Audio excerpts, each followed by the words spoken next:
Do you realize your emotions are actually making it easier for men to play you like a fool? And if you just had an understanding of how men are doing it or what they're even doing in the first place, you could avoid all of that pain and suffering. So today we'll discuss 6 reasons why emotional women always lose the dating game. And if you listen to all 6, the clarity you will receive will give you all the success you could possibly wish for in your dating life. If you're participating and listening to me and paying attention, I want you to say here or present in the live stream so I know you're here present and paying all this good attention. Welcome to the Players Club. Glad to see you all, you beautiful people. We got SH here. We got Brianna here, of course. We got Jita, Venny. We got Missy America over in the YouTube chat. Flower Child over in the YouTube chat. Madison. We got who else? We got Enlightened, of course, over in the YouTube chat. We got Linda. I see you guys were early. YouTube chat be like early, like they're waiting for it. You know what I mean? So I appreciate all of you beautiful people. Happy to see you again on the Monday. We get started the week. Okay, we back with it. We back with it. All right, let's get started because this is a very serious topic we're going to be discussing. Manipulation. Okay. Number 1 is manipulation. Now, I want to start off with a story so we can all be on the same page. I'm going to give you 2 scenarios and I want you to participate in both scenarios, okay? Tell me which scenario you would be more likely to give me or do me the favor that I'm asking of you, okay? So make sure you're listening and paying attention to the scenario I'm about to give you. I want you to tell me in which scenario, I'm going to give you 2, in which scenario would you be more likely to do me this favor, okay? So let's say I want to borrow your car, okay?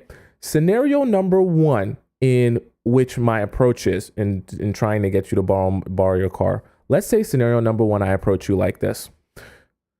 I burst into the room, right? Just unannounced. I burst into the room and I go, yo, shawty. Let's say, actually, I forgot to add. Let's say that me and you are dating. Okay, so let's just establish our relationship. We've got a good relationship. So me and you are dating. I burst into the room. I'm like, yo, shawty.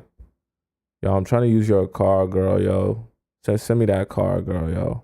Where the keys at, yo? I'm trying to use that, yo. Yo, you got gas? I hope you got gas in that car, yo. I'm trying to go see, yo. I'm trying to hang out with the boys. We trying to go out, see some biddy, you know what I'm saying? Like they want to go out on the town. Like, yo, where the car? Yo, don't be asking me too many questions about where I'm going, yo. I'm trying to go somewhere, yo. Where the keys at? Let me use the car, yo. I'm not trying to hear too much. That's scenario number 1. Scenario number 2, let's imagine I come to you. I sit down with you. I give you a couple kisses. I'm like, oh, I love you so much. You're such a cutie pie. Oh, you're so beautiful. How'd you do your hair? Did you do something different with your hair? Oh, I like the style that you did with your hair. No, it looks a little bit different. It's like the way you did the, it's like you did a nice curve on the top. So it's like flowing a lot better than it usually. You did something different, didn't you? Oh, did you diffuse it a little bit? Okay, yeah. Is it a new shampoo? Nah, you got to keep using that shampoo. That's the one. By the way, I was trying to see. So I actually had a thing that one of my friends invited me to, but I was like trying to tell him, I wanted to spend a lot more time with you. And I know that, me and you having a good time is the most important type of thing to me. But I felt like since it was his birthday, like, it'd be for me to miss it. He might be mad at me. I was wondering if I could use your car. Maybe I could go to it real quick. I'll come back. And then after when I come back, you know what I mean? We'll make that brownie like you like, that homemade brownie. We'll make it together. We could watch some movies. Okay, we could do that. All right, bad. Yeah, let's do that. Right? Okay. Now, I know I went through a whole acting class there, but I just wanted to paint the picture for you. Now, if you're paying attention to both of those, I want you to tell me in the live stream chat, which one are you more likely to let me borrow your car? Are you more likely to let me borrow your car in scenario number 1, or more likely to let me borrow your car in scenario number 2? Okay. I want each and every one of you to answer and participate just so that we're on the same page. It's very important for what we're discussing. Okay. Enlightened says definitely number 2. Melina said, "Oh my God, neither scenario. But if I had to choose number two." Maggie says number two. Brianna says neither, but I will pick number two. Giving your Gabby says giving your man your car gives Jody. Okay. Claire says two. SH says two. But now that I know it's a manipulation technique, I wouldn't give you my car at all. Is my car insured for him? If it's two, not neither.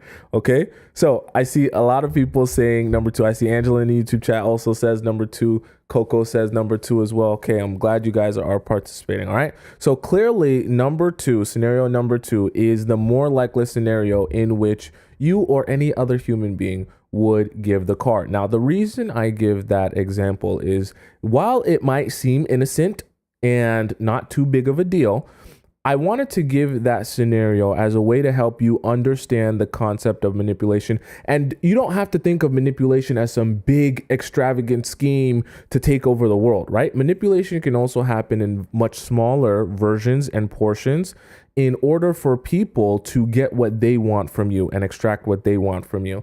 And so the reason I bring up manipulation is because I want us all to be on the same page as to why you are losing the dating game because of your emotions. Because the way you manipulate another human being is by getting them emotional about a situation. And specifically in this case, right, when we're talking about the dating game, there's a push and pull effect. Yes, there are some amazing guys out there. There's lots of amazing guys out there who want serious relationships and are ready to build something with the wife. However, that's not every man, because some of those men are actually in relationships. And then some of those men may or may not be ready at the time that you meet them. And they also may or may not be ready with you. So those are all, factors that lead into why a man might be in a thing with you, have a situation with you, have something going on with you, but not actually intend to be with you for the rest of his life. The reason I say that is if he's still spending and investing his time and energy into you, there's clearly something else that he's gaining from the relationship or the friendship, or something that he wants. Okay. Now, when we're talking about what guys want if they don't want to be in a relationship with you, well, it's pretty obvious. They want access to your Squirtle. Let's not play around. We've talked about that many times. That's not a revelation to you. However, I've talked about this with some of you who've been listening for quite some time, but as guys grow older, right? They grow from boys into men. They realize that the best way for them to get what they want from you, which is access to your Squirtle, okay, because they have needs and desires, so do you, but they have a lot. And so they realize that the best way to get access to your Squirtle is by utilizing the fact that you are already an emotional being. You're a woman, that's fine. There's nothing wrong with being an emotional being. But they realize after a while that if they understand, even on a very small level, how to manipulate and maneuver and shift and control your emotions, they can elicit particular responses from you, right? Or reactions from you that will give them the desired result. And in this case, the desired result is simply just getting access to your Squirtle, right? That's what it is a lot of the time when it comes to the dating game. And so as men grow older, right, and they develop their skill set, they pick up all of these different tactics to utilize to manipulate you and get access to your Squirtle. And so the reason I bring up manipulation is because that's kind of like the umbrella in which everything else falls under, right? We have to establish what the manipulation is and why they're trying to manipulate you in order to understand everything else that's going to fall underneath that, okay? Because the fact that you're emotional is not a bad thing. However, if you don't understand how being so overly emotional about your relationships can actually work against you, then you will get lost in the sauce, as I say. right? How many of you have ever been in a relationship or a situationship in which at the very beginning you're super giddy and excited that this is going to be your love story or your Disney princess movie? This is going to be it. Like you're super hyped about the guy, even though it's the first couple of days or the first couple of weeks. You're just super excited about the relationship and super excited about how it's going and super excited just about everything in general. And you're super hyped up right at the beginning. How many of you, I want you guys to answer in the live chat, how many of you have ever been through that before, where you're really excited about the relationship at the very beginning, even if it's not super serious yet? Gabby said me because I'm a love bomb addict. Angie said for sure. Brianna says yes. Benny says yes. Meta says yes. Okay. Cherie says yep. Malina says yep, me. Coco says me as well. Right? SH says me. Now, there's nothing wrong with being excited about a new relationship, a new man, a new thing, the possibilities, all of this new stuff, right? It's new, it's the most exciting. But I want you to understand that in the process of you getting so excited, because a lot of people think when they hear the word manipulation, they think, oh, I'm manipulating you, and in order for me to manipulate you, I have to trigger you with negative or bad emotions. That's what the manipulation is. But a lot of times the manipulation can also be triggering you or eliciting excitement out of you, eliciting happiness or joy, right?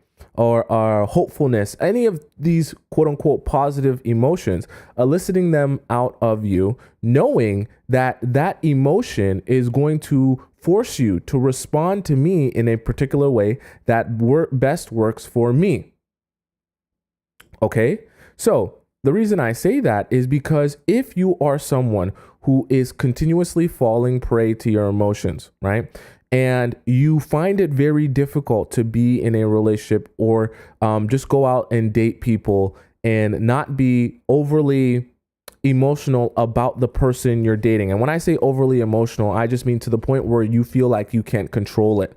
If you're one of those people that feels like you cannot control your emotions, like your emotions are in control of you, like for example, if you're one of those people where the moment like you shouldn't be talking to someone or texting someone back or answering their call or reaching out to them, but because you miss them so much and you're so sad about it ending or you guys not talking, you pick up the phone and you call them or you answer their call or you answer their text, you are not able to have the self-discipline to say to yourself, hey, regardless of the fact that I miss you, regardless of the fact that I want to speak to you, I know that that's not going to serve me.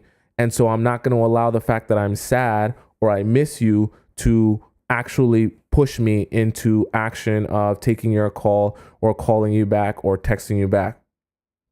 You understand what I'm saying? And so the reason I bring that up is because if you know that you're someone like that, if you know you're someone that finds it difficult, right, to keep control over your emotions or at least keep them in a place where you can have the emotion, but not to the point where it's the emotion is controlling you, then you know you're one of these people that is going to struggle with this. Because if people, not just men, but people are able to get you so emotional to the point where you will actually respond in ways that you don't intend to, simply because your emotions are so heightened or so intense, and they're like a waterfall that you don't know how to control, men especially, and people in general, realize that they can extract from you what they want. They can take advantage of you in the ways that they want by getting you emotional in the right ways. That's why I gave you guys that example at the very beginning. Because even in a small, innocent way, your approach, right, in the process of you growing and understanding relationships better, you'll understand, and I'm sure you do it as well, subconsciously. You don't have to be super emotionally intelligent to know how to manipulate someone.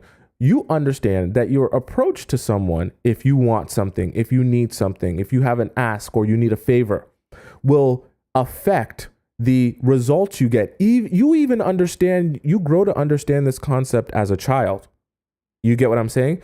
As a child, you are like strategizing with your best friend. Oh, okay, so my mom's gonna say no if to a sleepover if I ask. So you go ask my mom for me, and then I'll be out of the room. And then just say that your mom said it was okay already when you ask, and then ask it. But wait, don't ask her until she ate, because when she comes back from work, she likes to eat first. So make sure wait till she eats and she's sitting in bed and she's watching her show, and then you go ask her for me, and then say that your mom already said it. As a child, you already understand the concept of approaching a situation in a particular way, right? And understanding how you can shift or work with someone's emotions in order to get the response that you want from someone. And there's not necessarily anything wrong with that, but it's wrong for you in the position of being in the dating game where you're trying to meet and understand people and grow these relationships with people. And you're obviously, if you're here with me, speaking to me, you're obviously actively trying to avoid continuously getting played or being put in a position where you feel like that guy is getting everything he wants from you and you're not seeing anything in return, i.e. you're not getting full-time, you're not getting a serious long-term relationship, and you're not getting commitment, and you're not getting consistency. Meanwhile, you're giving away yourself, you're giving away your Squirtle, you're giving away your body, mind, soul, your spirit to this man. Okay, so obviously you're losing in that sense. If we're going to call it a game, you're losing in that sense if the exchange is 100% in his favor and 0% in yours, because you're giving everything you have and he's giving you nothing, and you're continuing to give despite receiving nothing in return. And so if you want to flip that back into your direction and maybe have you see 100% where you can get what you want all the time, right? You have to understand how other people are manipulating you. And it's definitely possible for you to get what you want. But you also have to understand that your emotions can easily throw you off your game and have you confused on what direction you should go in, and have you blind to what's really going on. Because me, as a man, if I know what I want from you, and in the span of me growing and understanding relationships and being with other girls, I develop techniques in order to best get that from you, and you're someone who doesn't know how to stay in control or stay disciplined when it comes to your emotions, it'll be very easy for me to manipulate you to get what I want from you. And the thing about it is, if you never learn or put in the effort to realize what's happening and actively try to avoid that and spot that as it's happening, people will continuously be able to manipulate you and get what they want from you, and you'll always feel used and taken advantage of. Okay, this really applies to anyone, but I know that most of you are women that listen to me, and so I know for most of you the scenario is getting manipulated by men in the dating game, which is why I bring this up. Okay, so manipulation is the first topic we have to understand, because before we can understand anything else under the umbrella of the manipulation, we have to come to an understanding of what and who is being manipulated and why they are being manipulated, which is you, and you're being manipulated for Squirtle. Okay, so number one is manipulation. Number two, we have ego. Now, this is so amazing. This is so awesome. So, we have discussed a couple of times here ego before. Now, I want to ask you guys, because I'm just curious, do you know how, if I were to tell you, hey, I want you to go boost a guy's ego, I want you to feed his ego, give me some ideas and some things you might say or do if you really were trying to boost a guy's ego. I'm just curious what you would do from a woman's perspective. Give me some things what you would say, what you would do, how would you act, right? How would you approach him if you wanted to feed his ego? As a woman, how would you do that? Because this is an extensive topic that we are going to discuss from the opposite sense, but I want you to tell me. 7 says take pictures of him constantly. Okay. Gabby says let him talk and reinforce. Glow says, wow, you're so good at X. Thank you. Melly says compliment him on his jobs, his skills, his knowledge. Okay, says SH says you look like you go to the gym every day. Wow. Okay. Compliment. I think you meant to say his job or career. Okay. Tish says give him a unique compliment. Nifasimi says give him compliments. I feel safe when I'm with you. Ivy says, okay, I love these actually.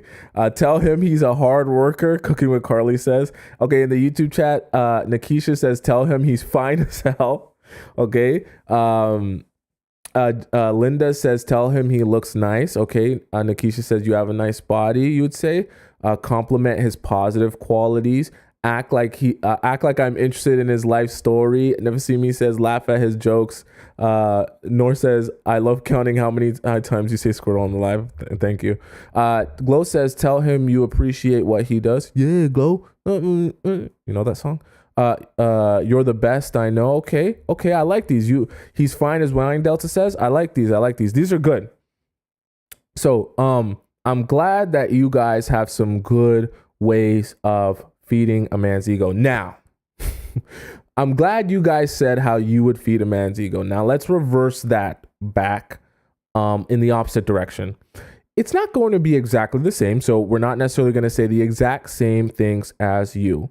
But rest assured, there definitely is a way to feed your ego. And the reason I brought up manipulation first is because now that we get to feeding your ego and why it actually serves to your detriment, especially if you're someone who's easily emotional about situations and relationships and people to the point where you can't control it, it is for me, I'm telling you as man, it's a great way for me to get you emotional about our relationship and yourself and how you think I feel about you. That you will begin, we'll talk about projection in a bit, but then you will begin projecting everything that you think I feel about you onto me. And then what happens is that you'll begin acting on that based on that understanding. Okay, let me explain that a little bit more. So, for example, let's say I am a love at first sight, guys. You guys should know how I feel about love at first sight, guys. But let's say I'm a love at first sight guy. And so you're at a party, like an event, whatever it may be, and you're just standing around with friends, you're chatting, you're chit-chatting, and I see you and I'm like, oh my God. This is in my mind. I'm like, oh my God, her booty is so fat. Look at how it's jiggling in her pants. Look how she's walking around that party. Oh, I gotta go see that girl. This is crazy. So I go up to you, but obviously I'm not gonna say that your booty's the fattest. Okay, I'm not gonna say how many inches is for your hip to waist ratio. No, I'm not gonna say that. I'm gonna say, oh my God, it's like when I saw you, I fell in love with you. And it just, somehow when I met you, it just feels like I've known you my entire life. It feels like I'm in another dimension with you.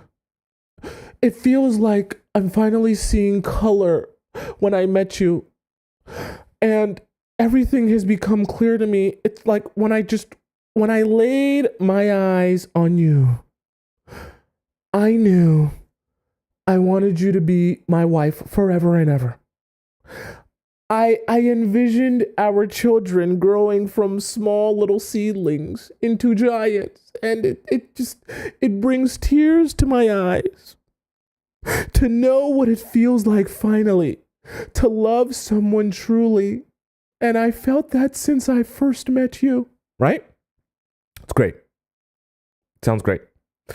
And what happens is, right, no matter how cheesy you feel like it is at the beginning, as I continue to lay it on and lay it on and lay it on and lay it on, it becomes very difficult, right, to not allow that rush of excitement and happiness and giddiness and joy to hit you like a wave, because you feel like you're amazing. So it feels justified and rational that someone else would just be able to look at you and see and know how amazing you are. You feel like I'm a wife. I'm worthy of being someone's wife and being someone's everything and being someone's whole world. So it sounds crazy, it sounds ridiculous, but maybe you're just crazy for me. This is what the ego does to you. Maybe you're just crazy for me. And I'm probably just so amazing and so awesome that, you know what, even though it sounds, insane, I know you're not insane. I know you probably actually feel that way about me. And we're going to get to justification in a bit. And your ego, as it's being fed, will tell you, yeah, believe what they're saying, because why would you not believe that you're amazing and awesome and someone could fall in love with you? It's possible. I mean, you did watch it in your Disney princess movies, and those Disney princesses, their Prince Charming fell in love with them the moment they saw them. And every time I watch my favorite teen drama or read my favorite Wattpad story or read my favorite smut book, the man that they meet in the book, falls in love with them as soon as he meets them.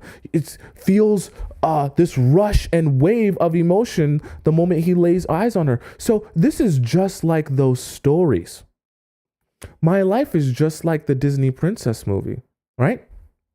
And your ego will begin to convince you that, hey, how you feel about me, the fact that you're so into me, is representative of how amazing I am, number one, and it's also representative of how strongly you truly feel for me. And then what happens is, as I'm feeding your ego and I'm laying it on thick, and even when it feels crazy at the beginning, slowly but surely you begin to believe it. You then now go about our relationship with the understanding that I'm super into you. I'm like enchanted by you. I've been cast a spell on by you. And the fact that I even get to sniff and breathe the air that you exist in is a blessing to me. Now what happens is you begin to feel obligated. This is why I said it's manipulation. You begin to feel obligated to feel similar to me, right? You begin to feel obligated that your feelings for me should reflect how I feel about you. Okay? So as I feed your ego and tell you how amazing you are, and tell you how much I love you, and tell you how much I care about you, and tell you how I fell in love with you in 2 days and in one date and in a couple hours, right? You begin to feel like you need to compensate, right? If you're going to be in a relationship with me or you're going to build something with me, you begin to feel like you need to compensate for all the feelings that I have that are strong and intense. And you need to start putting that back back towards me, right? And then what happens? As you feed back onto me what you feel like you're receiving from me, you begin moving at a faster pace than you would regularly move. You see how that works, right? This all started with feeding your ego. Now that you're moving at a quicker pace because you're now trying to give to me what you're feeling you're getting from me, you begin doing things on a timeline that isn't rational or comfortable to you if you were to sit back and actually think about things. Okay? Right? It's like the fact that I feed your ego begins to speed you up because you start feeling like, okay, we're speeding this up for a reason. And if you're sped up and I'm not sped up, then there's something wrong with me. If you feel strongly about me from the first time you met me, then I should feel as strongly about you. Okay? This is why it's a great thing. Because as I feed your ego, right?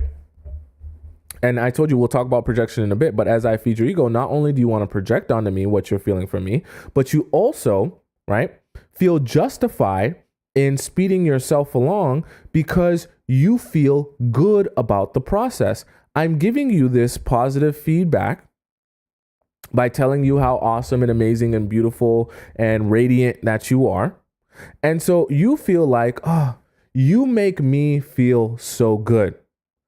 You deserve that feeling in return. Okay, this is on a subconscious level, but this is what's happening as they're feeding and feeding and feeding your ego constantly. This is why I say it can be very dangerous if you don't know how to control or rationalize, right, your feelings or direct them in the proper direction, okay? Because as you begin dating someone, you like them so much, you like talking to them, you like spending time with them, and they begin feeding your ego over and over and over again, and they're laying it on super thick, right? Your emotions stop from being like a stream that you can actively control and maneuver, and they become a waterfall, right? They're like Niagara Falls. We talked about this on Friday. They're like Niagara Falls where you no longer feel like you're in control anymore. You feel like your emotions are pushing you and motivating you to do things without you actually sitting down and thinking of them. Right? Have you ever been in a situation? I want you guys to answer in the live chat. Have you ever been in a situation where looking back on what you did and how you did it and when you did it, you think to yourself, what was I actually thinking at that time? Because now that I have a clear mind, now that I can look back on the situation, it seems like there's no reason why any rational, sane person would make that particular decision in the relationship, right? Or on that timeline. And you start to question yourself. You're like, I don't understand how I can know that now. And sometimes it's even like, it's like a couple months ago, right? Sometimes it's a fresh new relationship. And you're thinking to yourself, I don't even understand how I could possibly think that that was a good decision. Like, I don't even understand what I was thinking or what the justification was for making that decision, because everything about that decision points to it being a bad decision. And you start to question yourself, like, where was I at mentally or emotionally, right? And that's the thing about when your emotions are like a waterfall controlling you. You will not be able to see anything clearly. And the worst part about not being able to see anything clearly is you don't even know that you can't see things clearly. Okay. The awareness, the self-awareness is actually one of the biggest parts. That's the first step to getting you out of the hole that you're sinking in. Because when you're blind to it, you can't respond to it. You can't treat it. You can't work on it. You can't get rid of it. You can't be logical. You're in quicksand and you can't get yourself out. Okay. Suzuki, thank you so much for the super chat in the YouTube chat. Suzuki donated $5. Thank you so much, Suzuki. I love you. And thank you for all your donations and gifts that you guys give. Okay. Are you guys following me so far? Right.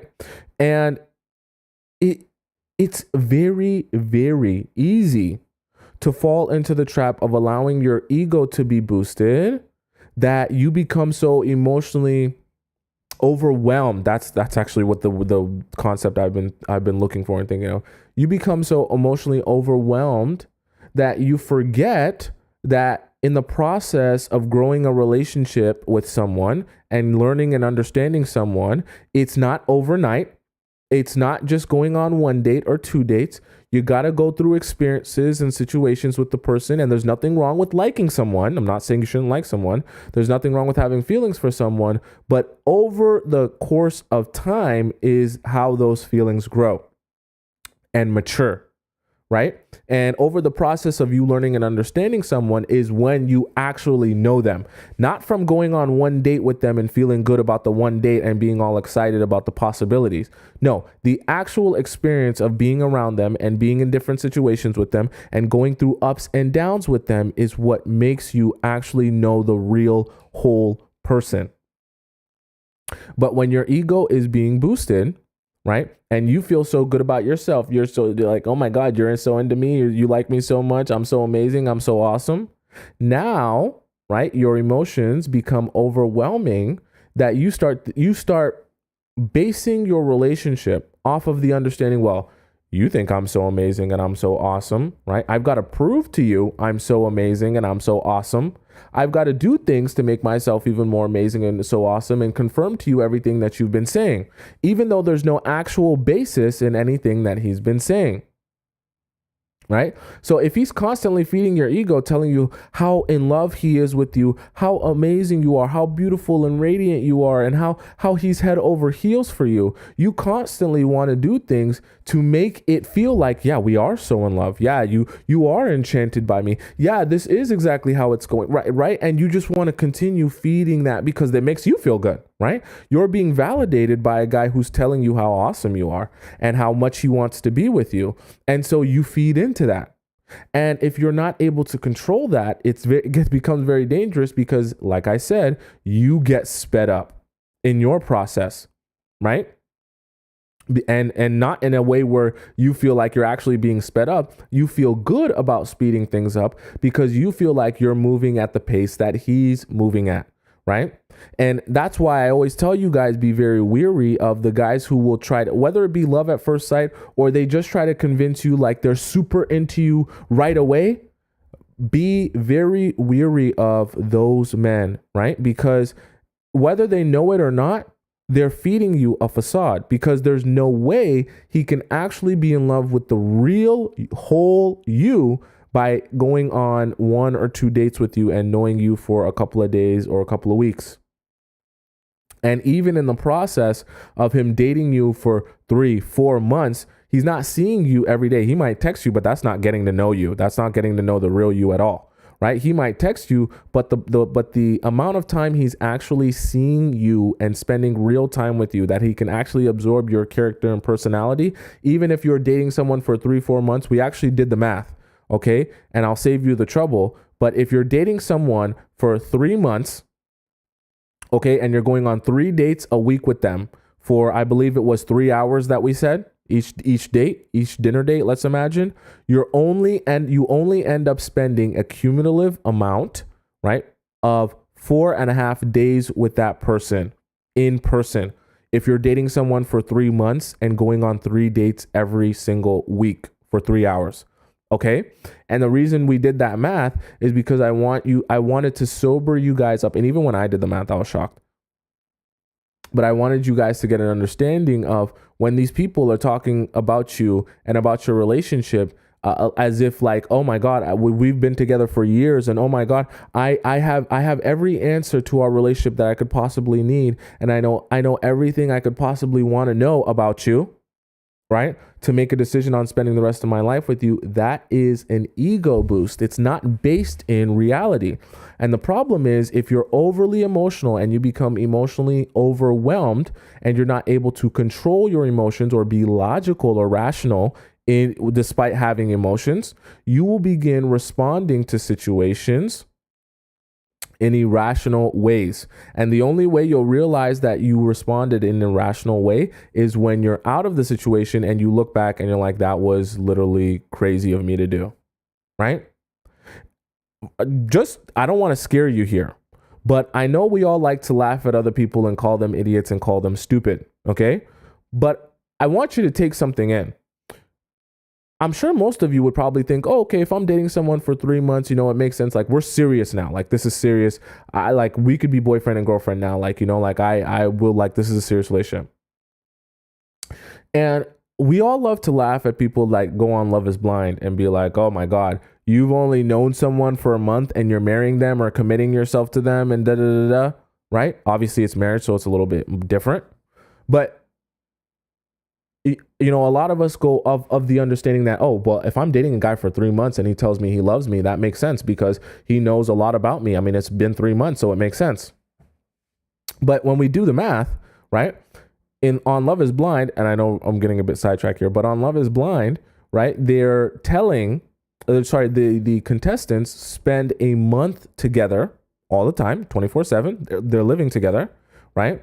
And before they actually decide to get married. So if we're doing the math, okay, on how much in-person time they're spending together, it's actually a lot more time that they're spending together in person versus you who's going on 3 dates a week with the same guy for 3 months. And I only say that just to help you understand that a lot of times even time can fool you into thinking that you really know someone when you really haven't spent too much actual quality real time with the person. Okay? Right? That's the point I was trying to make by saying that. So don't get caught up in the ego boost that guys will give you to try to get you off of your game, so to speak, okay? Because you have to understand, while some men might not necessarily, write it down in their handbook as the ego boost is going to be part of the tactic, right? They might not necessarily write it down in their handbook, but it is a tactic and it is a manipulation. The fact that they're going to boost your ego is only going to make it easier for them to get what they want out of you. That's the reason why I asked you guys at the beginning, before I talked about ego, what would you do if you wanted to feed another man's ego?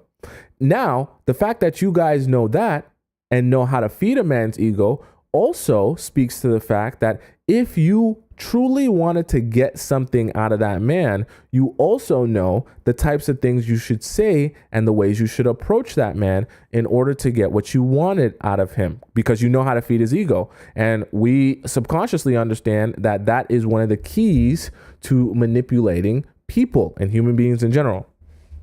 And so vice versa, if I'm a man and I understand that manipulation is the best way to success for me, and success is getting access to your Squirtle, then I also understand, I should get the skills to understand how to affect and feed your ego in a way that gives me the desired result that I want from you and the desired response that I want from you, which is for you to openly, freely, and willingly and quickly give your Squirtle to me. You understand what I'm saying? Right? Okay. Are you guys following along so far? Atria says, manipulate our emotions by feeding our ego. Got it. RSVP says, you're right. A facade. I have been keeping to myself for 8 months. What's wrong with being nice? See, the thing is, that's the thing, is that I'm never going to tell you guys, hey, don't have emotions, don't be women, don't feel good, don't enjoy life, don't enjoy dating, don't go out on dates. That's not what I'm telling you guys. Okay. Remember, I always tell you guys there's a balance to be had in life and in relationships where you can actually see the results you want. And it doesn't have to mean that you live your life on any one extreme. Okay. I'm not telling you don't go out on dates, and I'm not telling you believe that every nice compliment a guy will give you is a lie. What I want to happen, what I hope happens, I can't tell you how to live your life, but what I hope happens is that the process of me giving you this information will help center you, that when you go out on these dates, even if you meet a guy you like and you like, okay, this is cool, I enjoy this is going well, you still have the mindset to say, just because I enjoy it and it's going well, I'm still going to do the process of extracting the information I need and being patient to see where things go and how they develop. I'm not going to make a decision for the rest of my life, or that will affect me for the rest of my life, just because I feel good about something in the first couple of days. This is a long-term investment, and I'm going to allow things to play out. Doesn't mean you have to have a pessimistic mindset or a negative mindset, or just, have the approach of, I'm just waiting for you to cheat, or I'm just waiting for you to lie, or I'm just waiting for me to find out that you're a scumbag. No.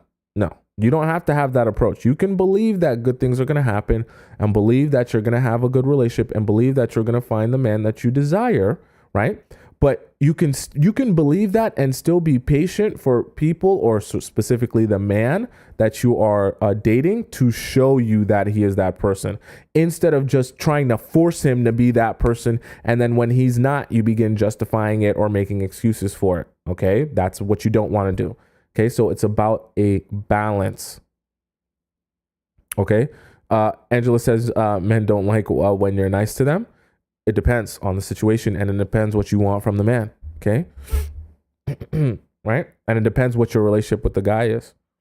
Okay. So number 1 was manipulation. Number 2 is ego. Number 3, we have distraction. Okay. So, as it relates to why you are going to lose if you're overly emotional, or you allow yourself to be emotionally overwhelmed in this dating game,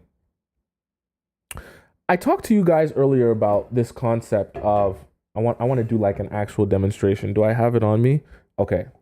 So I have my Ankh 4 here. Okay. And I wanted to do like a magic trick for you guys. Okay. And the magic trick, essentially, I make the aquaphor disappear and then I make it reappear. Here's the crazy part though, is that I only have to use my left hand to make the aquaphor disappear, right? And all I have to do is do this weird little, oh, hold on. Let me see if I can do it here. If I just, and I can make the aquaphor disappear from my hand. Hold on.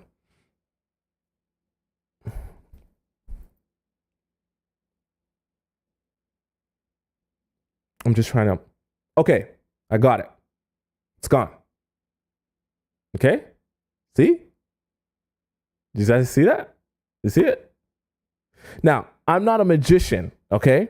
But the reason I gave you that example, did any of you guys get tricked by that? Be honest. Did any of you guys get tricked by that? Or did I do a horrible job? Did I do a horrible job, or did it actually like look like I made it disappear? I'm not a magician, so I don't know how that came across. I literally just whiffed that. Okay. Okay, I see some of you guys saying that it actually looked like it disappeared. That's pretty funny, actually. That was like, I literally just riffed that. So that was not like planned. I literally just wanted to see if that would work. Okay. So I don't know if any of you noticed, and this is the amazing part about video, is that you can play it back. RSVP says that was bad. Someone says it tricked me. Some people are saying it tricked me. Okay. So the funny part about that is that actually is a perfect example of distraction. Okay. Because nothing about what I just did was actually magic, meaning nothing about what I just did was not of the three-dimensional. Okay. I did absolutely nothing spectacular, spiritual, or magical, mystical, nothing like that, okay? Everything that I just did was a distraction. And because I knew or understood how to manipulate your attention or your focus in a particular area, I took your attention away from where I didn't want it to be while I did something else without you realizing it. And then by the time I showed you my hands, it made it seem like magic. Okay. So I'll explain to you what I did so you can understand why, if the trick worked on you, you can understand how the trick worked, and you can play it back and you can see it happening. Okay. So all I did, right, was essentially, right. And I know trust me, we're going to relate this back to dating. Okay. All I did was I had this in this hand. So I understand that you're going to be paying attention to what's in my hand. You're going to be looking at it. Now, I don't want you to be paying attention to this the whole time, or else you'll see where it goes. So what did I do? I put my other hand in front and told you a nice little story about my left hand, that you would start paying attention to my left hand. And while you were paying so much attention to my left hand, trying to see how this was going to incorporate, I literally hid the aquaphor behind my hand, and I put it back in a way that just seemed natural.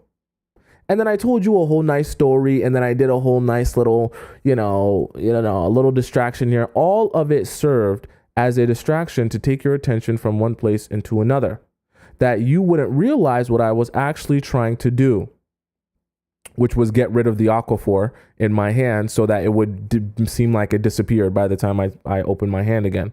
Okay. Now, my point being, as it relates to the dating game and it relates to everything that you're going through, is the distraction is also a reason why you are losing. Because when I understand that if I can get you to focus on certain aspects of our relationship that you already wanted to focus on, i.e., oh, I'm your Prince Charming, i.e., you're just like a Disney princess, oh, i.e., oh, this is love at first sight, and we're building this most magical, amazing relationship, and we want to run away with each other and get married in a week, right? This is like a fantasy that you can live through, that I can put all of your attention and focus on, that you won't realize that I'm actually playing you. and I'm probably talking to some other girls while I'm talking to you, or that I'm here for the wrong reasons in general, and I'm just trying to extract Squirtle from you. You see how that works? That's why they call it selling you a dream, right? It's not just about selling you a dream that you'll believe in. It's also about selling you a dream that you'll believe in, that you'll be distracted from what's actually happening. Okay? The same reason why if you really want to go into a grocery store, for example, not grocery store, any type of store, and you want to steal something, the best way to actually steal something from that store is by going in there and actively paying attention to how people act when they're not stealing, okay? And do all the things purposely that would make it seem like you're not stealing, like talking to the employees, like asking people about different sizes, like being on the phone or going to the change, like, you know what I mean? Doing all this stuff that would make you seem like you're not stealing, because that's the only way that no one will suspect that you're actually stealing. If you go in there and you look super suspicious, you got a mask on and you're doing a whole bunch of shady stuff, people are going to know what you're trying to do. And so I give you that example because it's the same way in your relationships and your situationships and with your men. Okay. Now, obviously not all of these men are so emotionally intelligent that they're sitting down and writing down in their handbook, like I said, okay, this is how we're going to trick her. This is how many seconds it's going to take us. We're going to get all this in our, they're not doing that. But over time, as they develop techniques, they understand that the women who are overly emotional, right, and get easily emotionally overwhelmed by things are the easiest to manipulate. And so in the process of him learning you and understanding you, he begins to learn the types of qualities of the women who are easily emotionally overwhelmed. Okay? And he chooses to only go for those girls because those are the girls he knows he can manipulate to get what he wants from. Okay? So if you're one of those women that easily becomes emotionally overwhelmed, well, in the process of guys meeting you, they'll begin to understand, oh, you're one of those girls I can manipulate and get what I want from. And so they distract you with whatever the dream is that you're so interested in buying. Okay? Whatever the dream is that, or the fantasy is that you so desperately want to live out and you feel like you've never gotten to live out. And in the process of you desperately trying to grasp and live out that fantasy, I can distract you from what I actually want to do, which is just come here and use you, string you along as long as I possibly can until I'm finished using you, or until I find the girl I actually want to be with and take seriously, at which point I will then discard of you. Or maybe you'll just find out that, you know, I've been playing you for this whole time and I'll be like, you know what, the jig is up. It's been, 2 years of us going back and forth and you still have no relationship. And he'll get tired of trying to play the facade. Right? Anitra says, you're right, taking their attention off of what's at hand. Right? Linda says, if I get too emotional, overwhelmed, I retreat. Okay? So it's very important. That distraction is, and that little magic trick that I did was a perfect example of how your perception and your attention and your focus is everything. So when you're going into these relationships and you're going out into the dating world, right? If your attention and your focus is not on the right thing, you will easily become distracted by the fantasy. There's nothing particularly wrong with having fantasies or having desires or wanting your relationship to look a certain way or feel a certain way. I do that too. We all do that. This is not about not feeling things or not wanting things or not desiring things. This is about understanding how your own emotions can actually sabotage you and allow people to control you. Do you understand what I'm saying? And the fact that you're even listening to me will at least make you more self-aware of the fact that it does happen, that maybe when it's happening to you, you can actually snap out of it and be like, oh my God, no, I'm actually being controlled right now, right? I'm actually being manipulated right now with my emotions. And when you can identify it, it's a lot harder to manipulate you when you can identify the manipulation actually happening. Okay. Uh, uh, and Visage says desperate keyword, right? Same thing, right? When you're desperate, right? When you're desperate for validation, what's going to happen?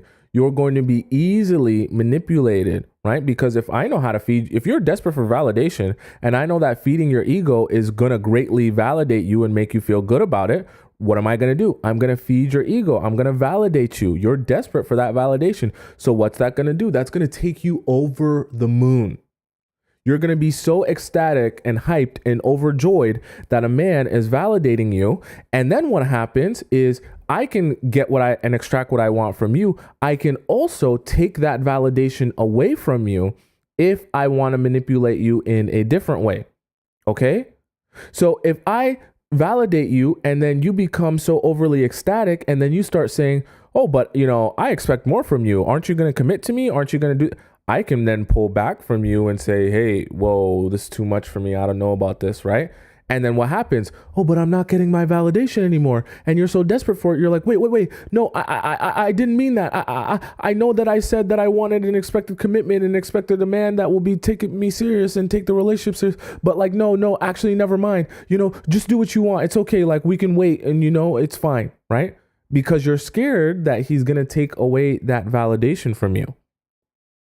And so that in itself becomes manipulation because he understands as he gives you more, that's control, right? Because you need that desperately. As he takes it away, that's also control because now you're like, oh, but I need more. You're going to take it away now. This is why I always tell you guys, you have to fill your own validation holes, right? And voids by doing the things that you love, figuring out what brings you happiness and fulfillment outside of being with boys, that people can't come, or specifically men, can't come into your life and use that desperation for validation, that desperation for attention, right? And to fill yourself, that you want to fill your self-worth. They can't use that desperation to then control you and get you to do what they want, when they want, how they want. And I'm telling you this because I know this and I've done this, okay? Right? And when I go out into relationships and I see or I meet someone, and as I'm meeting them and I understand them and I see that there's someone who's desperate for validation and attention and to fill their self-confidence and self-worth in themselves, I immediately say to myself subconsciously, well, this is someone I can take advantage of. And that doesn't just happen in relationships. That happens in life. That happens in friendships. That happens in business. That happens in all aspects of your life. Okay? Right? That distraction is an easy way to get you to be focused on what's not important, right? And be focused on the facade, that I can be a thief, steal what I want, take what I want from you. In this case, it's taking your Squirtle, and you will have no idea of what's actually happening. Okay? So that's distraction. So number 1 was manipulation. Number 2 was ego. Number 3 was distraction. Number 4, we have projection. Now, I told you guys we would get to this earlier. We're here now. So projection, as it relates, remember we were talking about ego and we're talking about how he feeds your ego. He tells you, oh my God, you're so amazing. Oh my God, this is love at first sight. Oh my God, your booty so big. Oh my God, I want to marry you, right? And it feeds your ego. Projection is very similar to what happens when he feeds your ego. Because when I sell you on the idea that we are moving at a fast pace because of how much I like you, you are going to, like I said before with ego, you are going to project onto me what you imagine me to be feeling in my own mind. Okay? So what I mean by that is, if you're under the impression that I'm head over heels in love with you, right? You're going to begin to want to project those same feelings that I have towards you onto me. Because you'll begin feeling guilty of the fact that I like you so much and we're building this relationship, and I'm so ready for this and ready for that and ready for this and ready for that next step, that if you're not ready, that means that there must be something wrong with you. Okay? So I'm projecting onto you, I'm showing you feelings that I don't actually have, that you will be forced to project back onto me, feelings that you might not necessarily really have, but you feel that you should have because I have those feelings. So it's like you're projecting the projection that is a facade. Okay? Because naturally, as partners in a relationship, we want to mirror each other. So if I can convince you that I'm head over heels in love with you in the first 30 seconds of meeting you, and you kind of like me, or you're interested in me, or you're desperate for validation, you're going to be worried that if you don't project back to me the energy that I'm giving to you, then you're going to be, I'm going to leave you. I'm going to abandon you. I'm not going to be interested in you anymore. Right? Right? And it's very strange how easily that can happen. Okay? Love at first sight can be I know I talk about love at first sight all the time, but it's a very dangerous concept, because that projection that you feel when someone is telling you how much they fell in love with you when they first met you in the first 30 seconds of them meeting you can feel so overwhelming that if you're not careful and you're not rational, you'll find yourself doing things that you would never do if you were to actually sit down and think about them from an outside perspective. Okay? That's part of the reason why some of us, I don't want to say some of us, why we have all found ourselves in relationships or situationships doing things and saying things that we never would have advised a friend to do or say. You understand what I'm saying? And that projection can be extremely dangerous. How do I say this in a way that makes sense?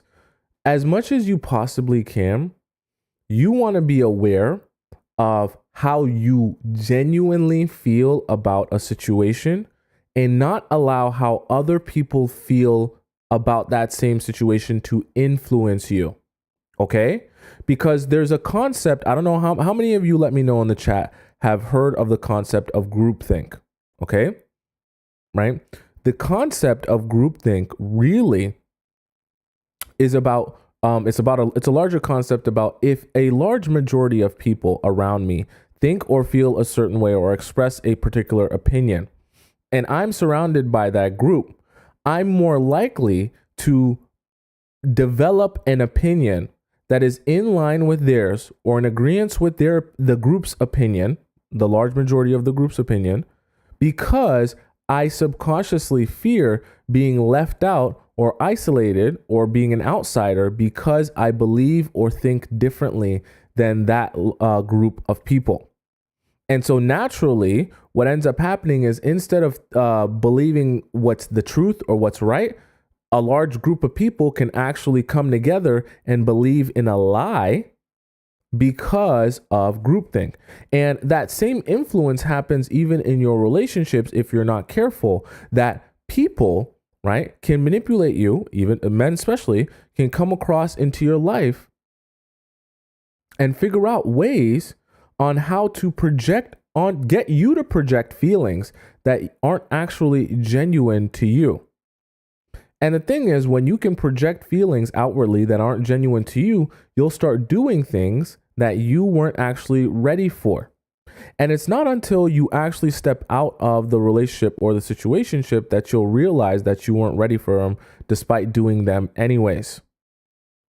That's why the projection can be so dangerous if you're not careful or you're not paying attention, or if you're not emotionally aware enough to be honest with yourself about how you really feel about a relationship or specifically a person.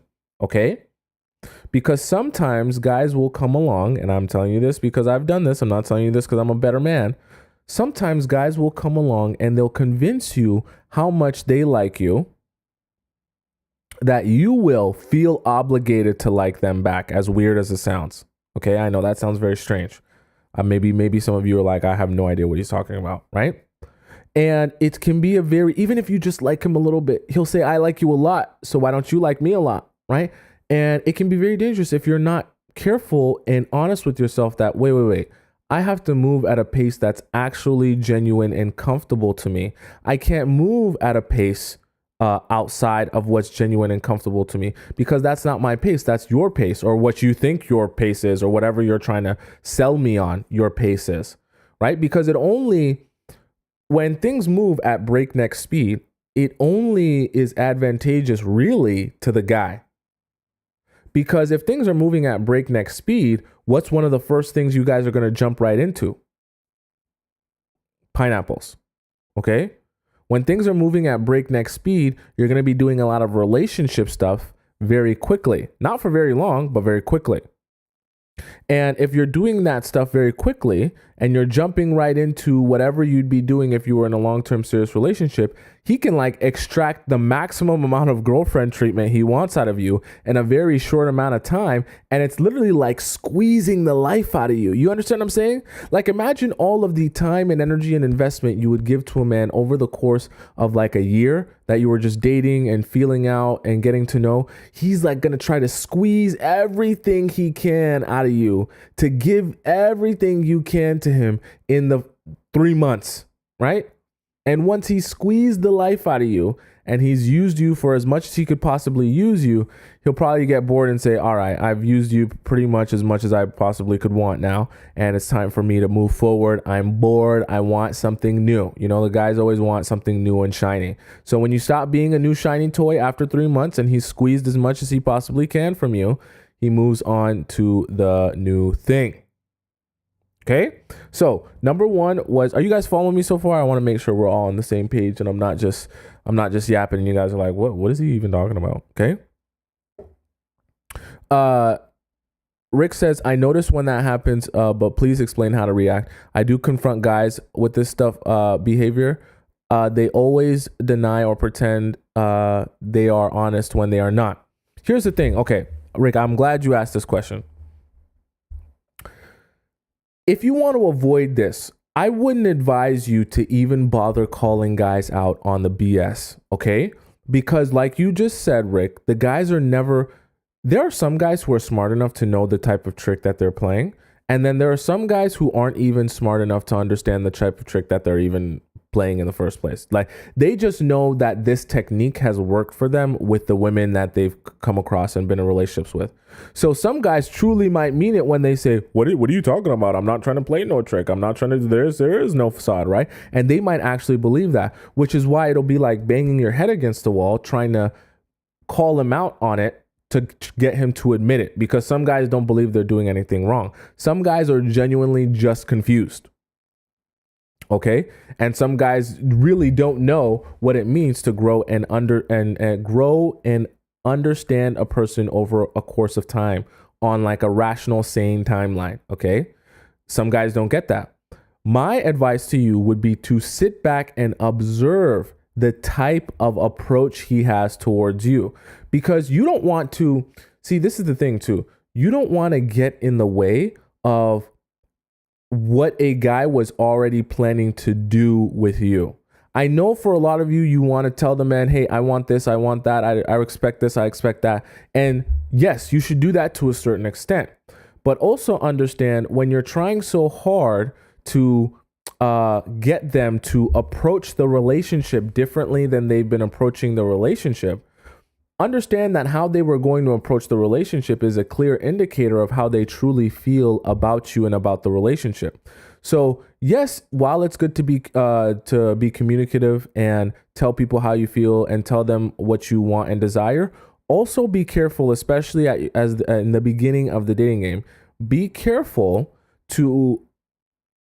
that you also are able to sit back and observe how someone approaches you or the relationship to get an understanding of what their true intention is, right? So, for example, if you find yourself in a position where this guy is love bombing you right at the beginning and doing all this love at first sight, oh my God, you're so amazing, and making it seem like he's known you for 35 years when he just met you 3 days ago, sit back, observe. You don't even need to call it out. And as you see, it gets more and more obvious that this is just all a facade and he's just playing you. You can take a step back from him or just walk away from him completely without giving anything to him. But you continue to absorb. There's no point calling guys out on it, because when you call a guy out on it, especially something like this manipulation tactic, right? All that's going to happen is he's going to be aware that you're aware of the manipulation. And then what's the first thing he's going to do? He's going to actively try to stop being obvious about the manipulation. And that's only going to end up hurting you, because now he's going to say to himself, oh, okay, this tactic's not going to work on her, so I'm going to use a different tactic or adjust my tactic so it's not as obvious, right? And then you only end up hurting yourself as opposed to sitting back, observing, right?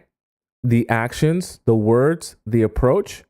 And then once you make a decision that this isn't the person you want to be with, just walk away, right? There's no need to question the person or get them to show you something different. Just observe the actual action and then make a decision on whether you want to move forward with that person or not. You don't always need to tell people, hey, currently you're doing something that if you continue doing it, I'm going to realize that you're not the man that I want to be with, and I'm going to walk away from this. No. Especially at the beginning, don't be doing all that. Just sit back, observe the action, okay? Be honest with yourself about what they're actually doing. We'll talk about justification literally in a second. And allow yourself to be of a sober, clear mind where you can really see the person for who they are, whether it be good or bad, and then make a decision on if you actually want to continue investing in that person based on what you've actually observed, okay? Anitra says, right, don't blow up your own spot and letting them know we know. Exactly, right? This is information that you need to bank. You got to learn, right? Relationships in the dating game, it's like playing poker. You got to learn how to play, how to have your hand and get other people to play their hand, that you can sit back and observe what everyone's hand is, knowing what's in yours, and you can decide what the best course of action is for yourself. Right? I know that sounds selfish, but at the end of the day, if you don't look out for you, nobody's going to look out for you. And if you spend all your time investing in people thinking that the world is kumbaya and, sunshines and rainbows, and everyone's going to hold hands and sing songs, you're going to get played and you're going to get taken advantage of. Okay, that's just the reality of the world. So if you don't start figuring out how you can do things to serve yourself, and you don't start figuring out how you can hold your cards close to the chest and observe what everyone else is doing before you make any decisions that you can't take back, you'll be hurt if you don't do that. Okay? You'll be hurt if you don't do that. And at the end of the day, it's not a bad thing to sit and wait and observe people and wait for them to show you if they're truly about what they say they're about. Because I'll tell you right now, if you join the Players Club, you'll realize the majority of people are not about what they say they're about. That's fine. But you don't need to be spending your time and energy invested in those people. Okay? You're looking for what you're looking for, and you're going to get that, but you're not going to get that from everyone. And that's okay. You're only looking for one person. You're not looking for 100. Unless you're into polyamory, okay? But that's not what we discuss here. So number 1 is manipulation. Number 2 was ego. Number 3 was distraction. Number 4 was projection. And like I just said earlier, we'll get to it. We're here now. Number 5 is justification, okay? So one of the main reasons you're losing being superly overly emotional in these relationships, you're constantly going to be justifying what someone is doing when you're emotionally overwhelmed about that person or that relationship. Okay. You're not going to be seeing them for who they are. You're not going to be seeing their actions for what they are. You're not going to be at all rational about what is happening or has happened in your relationship that you will never be able to pull yourself out of the relationship and say, okay, this is enough. I actually need to walk away now. And what's going to happen when you can't walk away from a relationship? We talked about this a couple days ago. If you can't walk away from a man, he will gladly take advantage of you. Gladly. Like, he'll be glad to. Thank you. Remember, I gave the example. If a man on the street, not a homeless man, just a regular man, is like, you're so beautiful, please take my $1,000 out of my hand. Please take it from me. Please take my $1,000. You're probably going to take that money after a while. After a while of him begging for you to take his $1,000, you're going to be like, damn, if you're asking, right? It's the same thing with the guys. If they see that you can't walk away, you're going to justify every single little thing. They see that you can't walk away. After a while, they just go, I guess she wants me to take advantage of her. I take an inch, she forgives. I take a mile, she forgets. I don't got to do anything. She forgives no matter what, right? And they begin becoming convinced that there is nothing they can do that you will address or you will stand up for yourself because you'll justify everything. Okay? And that's part of the reason you're losing in the dating game. When you become when your emotions are flowing like Niagara Falls instead of like a stream that you can control and you can flow and you can direct and you can, put in a particular place, right? Instead of it being like a stream and it's like Niagara Falls and it's uncontrollable. You're just justifying everything, trying to stay level, right? Because sometimes it's the crazy thing about emotions. Sometimes emotions, it's not always about feeling the heightened emotion. Sometimes it's also about the fact that whatever the heightened emotion is, it becomes uncomfortable to be feeling that. And the desire to bring your emotions back down to baseline is also what will force you or motivate you to make particular decisions. So what I mean by that is, if you are, let's say me and you are in a relationship and you know that I've been being shady recently. Like, let's say I'm going out really late with my friends, right? I just have this mysterious group of friends that you've never met before. And all of a sudden I'm going out super late, right? Coming back every weekend. I'm going out with friends. I don't invite you. I don't tell you to come. I actually make sure that you don't come. And you're like, oh man, you just feel in your heart something is going wrong. You feel in your gut, your Squirtle, your intuition that I'm doing something shady. You just don't know what yet. But because you're so afraid of finding out what that is, or you're so afraid of realizing that you're with a partner who is actively cheating on you, you would rather justify to yourself, oh, maybe he's just hanging out with friends till late. Maybe he's just, switched up his friend group and now, his friend group wants to go out to the club all the time. Maybe it's just whatever it may be, right? Because, right, you're having a lot of anxiety, right? A heightened emotion, like I said, and your desire to bring your emotional intensity down back to baseline, something manageable, is what will motivate you to justify whatever is happening in front of you, even though that if your friend were to come to you and tell you that that's what their boyfriend was doing, you'd be like, break up with that man immediately. That's the first thing you would say. Okay? You'd be like, break up with that man immediately. But when it's you and you're emotionally invested, there's nothing wrong with being emotionally invested, but when you're emotionally invested to the point where you can't rationalize or control your emotions, you're going to start justifying things that don't make any sense, right? That are absolutely insane to try to make sense of. Right? Does that make sense? Someone says maybe he's just bored. Maybe he's just not that into you. Possible as well. Okay? Right? You're going to justify, and that's actually a great point, right? You're going to justify things, and it doesn't just have to be you're going to justify cheating. You can also justify things that someone is showing you to communicate to you directly or indirectly that they're actually not really truly invested in growing and building a long-term relationship with you. Because remember, I said, Yeah, you might meet guys, but some of them, they just might not like you that much. They might not be that into you. Some of them, it might not be the right time for them. They might not be in the right headspace to be in a relationship, right? But at the end of the day, you don't necessarily have to give them anything. The problem is when you meet these guys and you like them, you begin to justify the fact that he's actually showing you that he's not ready to be in a relationship with you and he's not ready to grow anything with you. You start justifying that because you're overly emotional and overwhelmed about the relationship and about him, that you want it to work. So anything that he does to show you that he's really not interested in growing this or taking this anywhere, you just say, oh, well, it's probably not what I think. It's probably not what I'm imagining. It's probably just, it's the fact that he's super busy all the time, literally 24/7, that he can't even text me for 3 days. I think he's on like a 3-day vacation, like every day. So that's why he never texts me or calls me. Yeah, no, that's the reason, right? Instead of being honest with yourself that, hey, actually, no, he doesn't like you, right? He's not into you.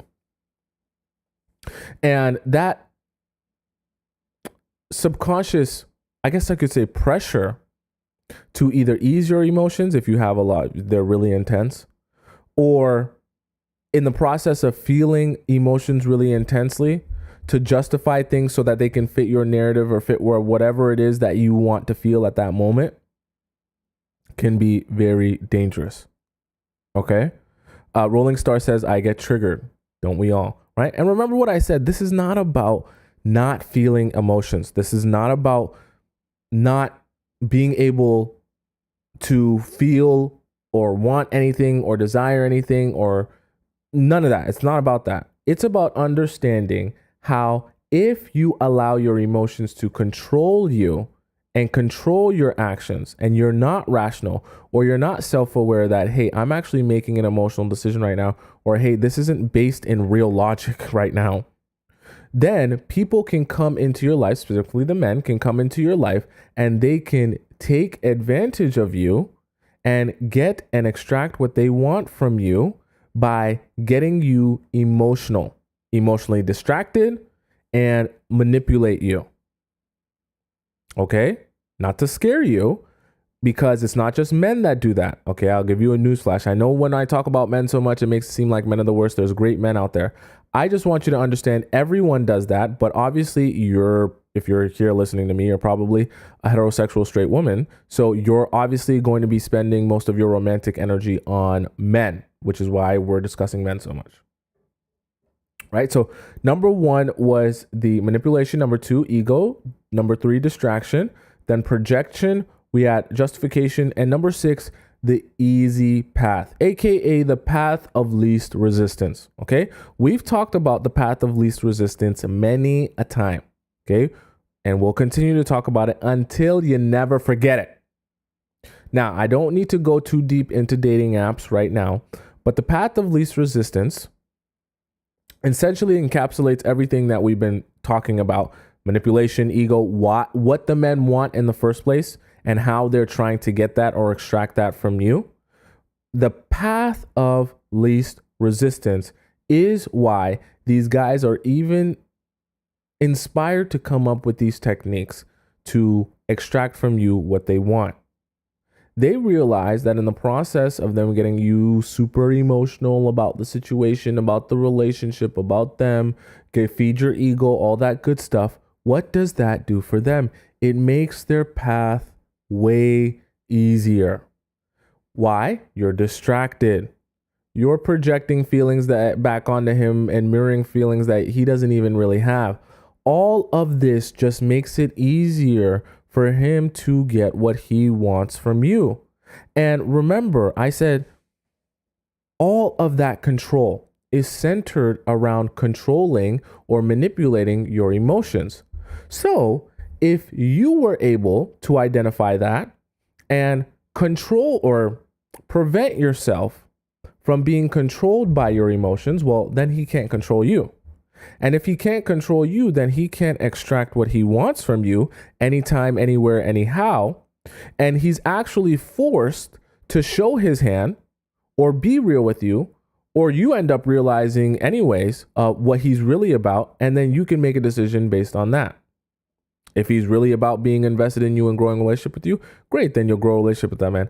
If he's not really there for that and he's just there to play you or put up a facade, cool, then you don't give anything to that man. You walk away, right, without giving him anything, and you walk away scot-free without feeling like you gave anything to that man. You see how that works? Okay?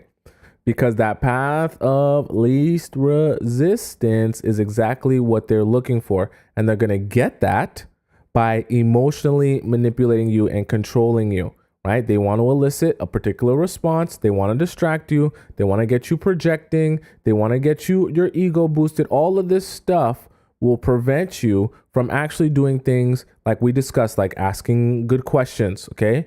Getting to understand his past relationships, what he's been through, what he's here for, what his expectations are, what his plans are for himself and his life, and all of this information that you take, even the process of not just hearing him talk, but also seeing him act, seeing how he treats you when he's mad, when he's sad, when he's upset, when he's going through things, seeing when he's stressed, right? What does your relationship turn into? How committed is he actually? How consistent is he actually? You know, with all these things that you learn in the process of being with someone, instead of your attention being focused on that, your attention will be focused on, oh my God, this is a fantasy, and oh my God, you're selling me the dream that I wanted to believe in, and you'll just be lost. Okay. And I don't want that for you, which is why we have this discussion. Okay. So is anything that we discussed confusing to you, or do you guys have any more questions before we hop into the Discord? We're going to hop into the Discord in a couple of minutes. So please, if you haven't asked your question in the Discord, please ask it now. Okay. My link's in my TikTok bio. And if you're on YouTube, it's in the link in the description.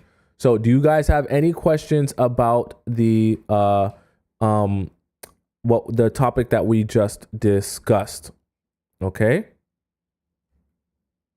I'm just going to log into my Discord here.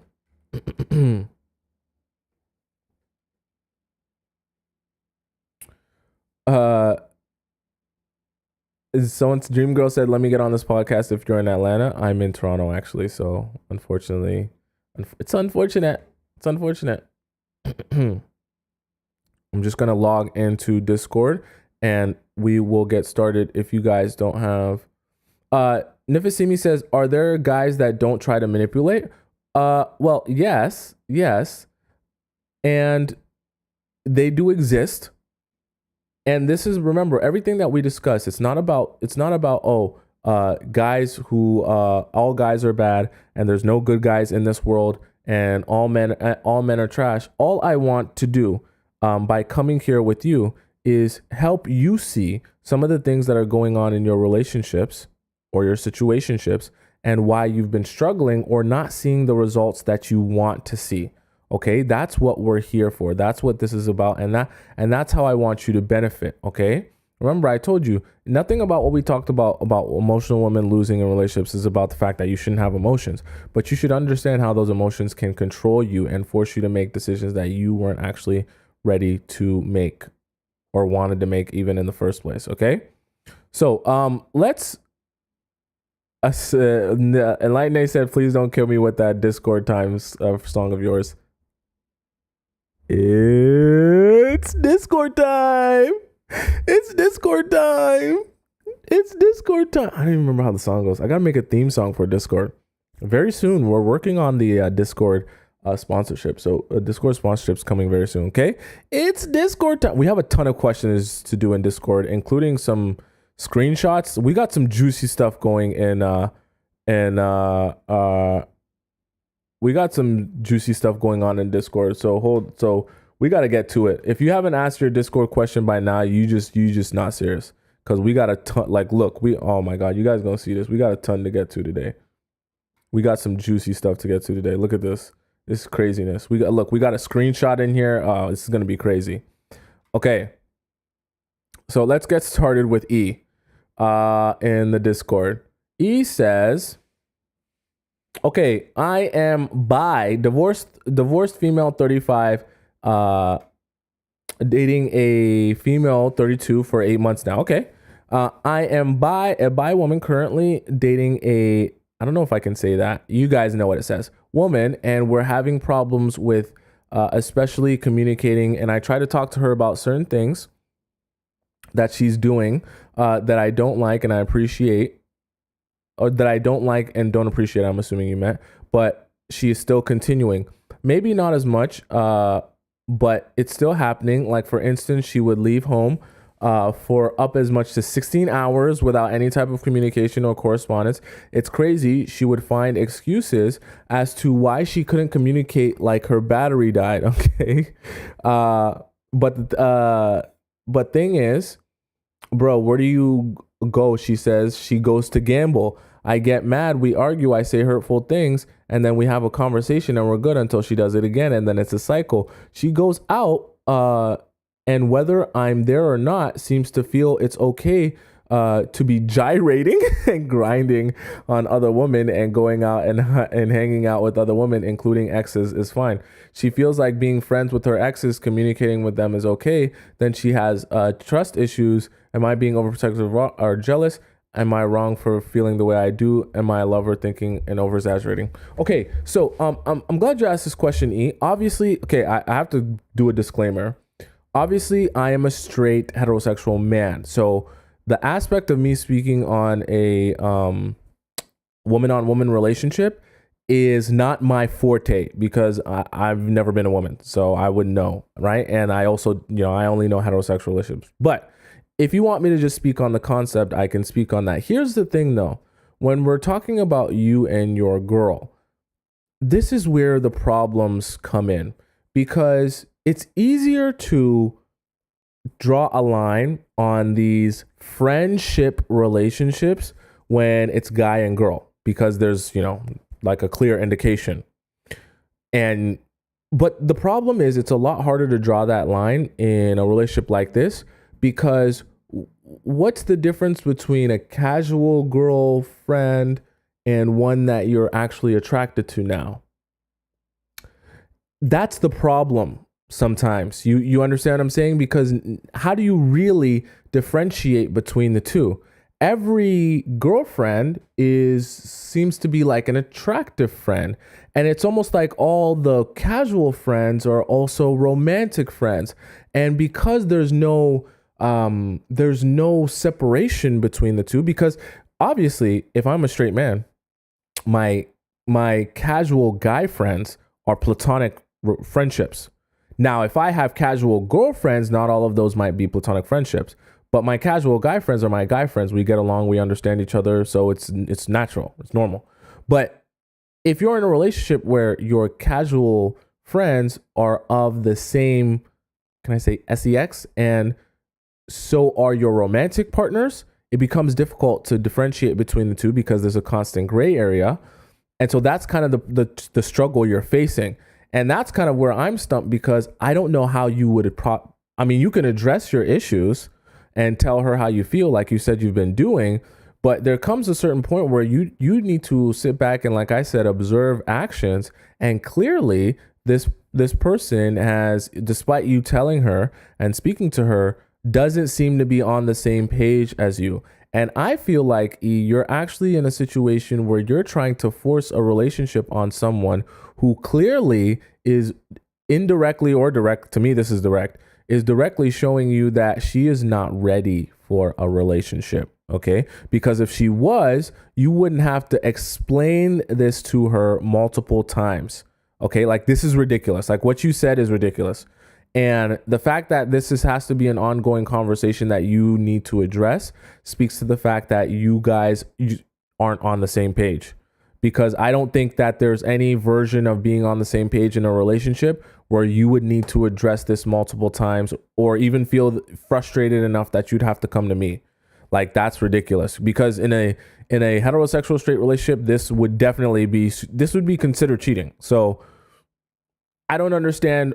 That's why I say maybe I'm just a dummy and an idiot that I didn't realize that in relationships like this is okay or acceptable. But to me, I don't think that this is something that's supposed to be going on in a relationship, in any relationship. So Unless I'm confused, I feel like you're with someone who's actually not ready to be in a relationship. Then that's my best advice to you. And I think you should probably reevaluate investing your time and energy in that person instead of chasing them around, because you'd be way better served investing that time and energy into yourself. Unless you feel the rush of excitement chasing her around, because some of you are in that scenario as well, where you love chasing someone around because it's interesting. Okay. So that's my advice to you. You're probably not the one for you. Question mark says, am I wasting my time? Oh, it says the original message was deleted. Okay. No problem. Next we have Cali Bear. I think we already did Cali Bears. Cali Bears from before. Cali Bear says, I just saw that he actually responded to my question. Hopefully he sees this, and I should clarify. Initially, when we first started dating, I didn't know he was married. I found out later, and at that time, he was already separated from her. When I met him, he had been separated for months. Then the divorce final in spring 2023. I brought this issue up that he should stay and go to therapy.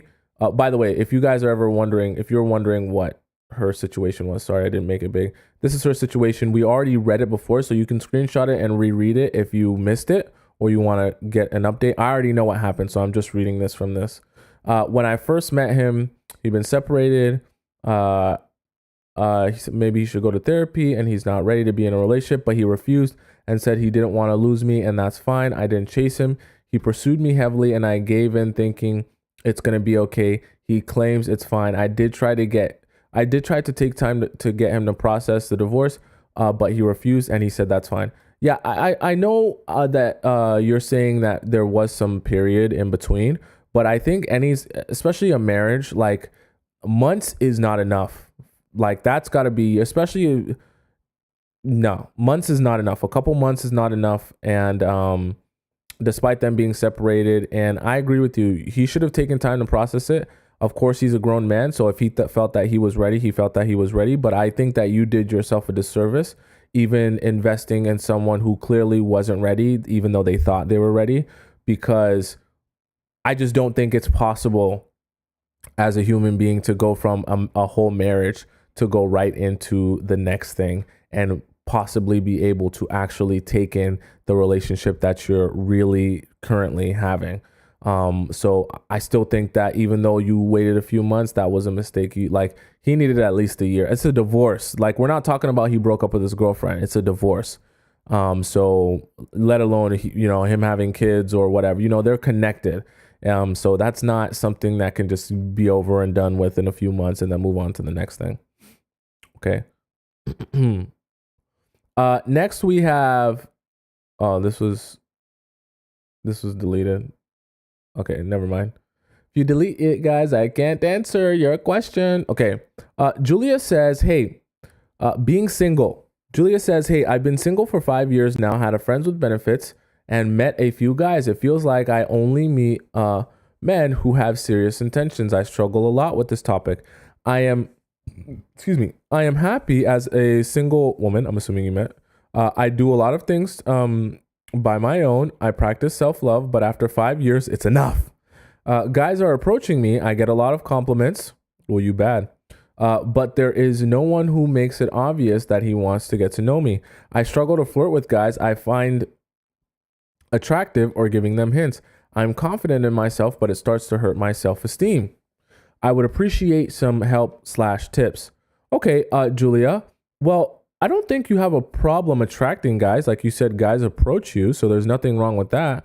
So if you can get guys to approach you in general, then you can get the guys you like to approach you. And I think you're struggling with the issue that I think a lot of people in the chat struggle with, is it's not really about getting the guys to like you that you don't like, because you don't like them, okay?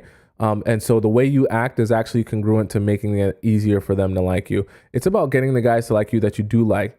And part of that is understanding how you react when you do like someone, how you become nervous and how you always want to, you know what I mean? You're in their face type of thing, and how to actively counteract that so that you can leave room for other guys, the guys that you like, to also like you back. Not that they never would.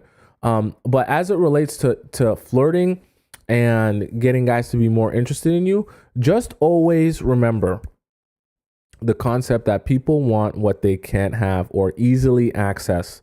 Okay. So as long as you keep that in mind, you can be fun and playful without ever putting yourself in a position where you make yourself seem or come across as easily accessible, right? Or for everyone, right? Guys always love the exclusivity, if you will, of trying to get a girl that no one else can get.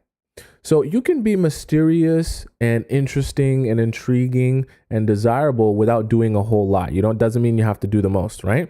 And you can be fun and playful and flirty without being obnoxious and in your face. And you can have quiet confidence. It's not all about doing the most. Okay, so I just want you to keep in mind when you're meeting these guys and when you're talking to these guys, there's nothing wrong with being fun. There's nothing wrong with being interesting. I want you to try and imagine yourself trying to enchant him. Okay, think of what it would be like to enchant a man, the things that you would say, the things that you would do, and focus more on him and trying to get him talking, get him sharing, get him speaking, because all of that helps you, because it helps him feel closer to you. It helps him feel like he's getting along with you. It helps him think, oh, I feel so good being around her. All of those positive emotions is what makes guys more interested in you and want to chase after you more. So those are just a few tips from me. And we talk about desire and flirting and guys and the way they think all the time. So the more you listen to me, the more you'll understand exactly how to do all of these things. Okay. That's Julia's question. Next, we have 9-year relationship. Okay, this one comes from France, not the country. Her username is France. So France is in a 9-year relationship. She says, hey, Tomisin, this is not your usual situationship dilemma. Okay, I'm buckled in. I, 30 female, am engaged with my fiance, 33 male, for 3 years now. And we've been together in a total of 9 years. Okay. You've been engaged for 9 years? Okay, 3 years you've been engaged. Sorry, you've been together for 9. It's a wonderful relationship. Everything that you can ask for in a man. Okay, this is going to go downhill, I can tell. Emotionally mature, very calm, have never thought of him cheating, and very ready to build a family with me. But, I knew the but was coming. But I've been feeling off lately. I've been feeling out of love and unattracted to him. It started since we've been engaged. So this has been going on for 3 years. Oh my goodness. A year after our engagement, I met another man. This got really dark really fast. I'd be honest, he's everything that my fiance is not. This actually got really dark really fast. I was not expecting this. Physically, 6 foot, spicy Latino muscle guy. We've been talking for a while. This is dark. We met, and you know what? Oh, this is so dark. Oh my God. I did not have that on the bingo card today. Okay. So let me I need to reorganize myself. I was not expecting that. Okay. We've been talking for a while. We met. This is going to be another Asia, I can tell. And you know what happened after. And I'd be honest, I had thoughts of leaving my long-term relationship for this new flame. The catch is, this man is nowhere near emotionally unavailable.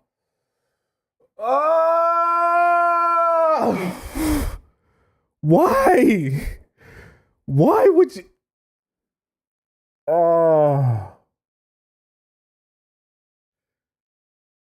Okay, let me collect. Why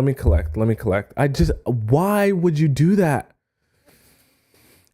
He's nowhere near emotionally unavailable. This man is nowhere near emotionally I think you meant to say available.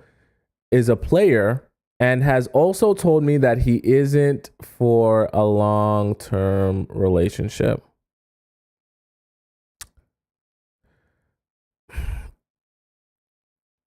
Okay. I gotta get through it.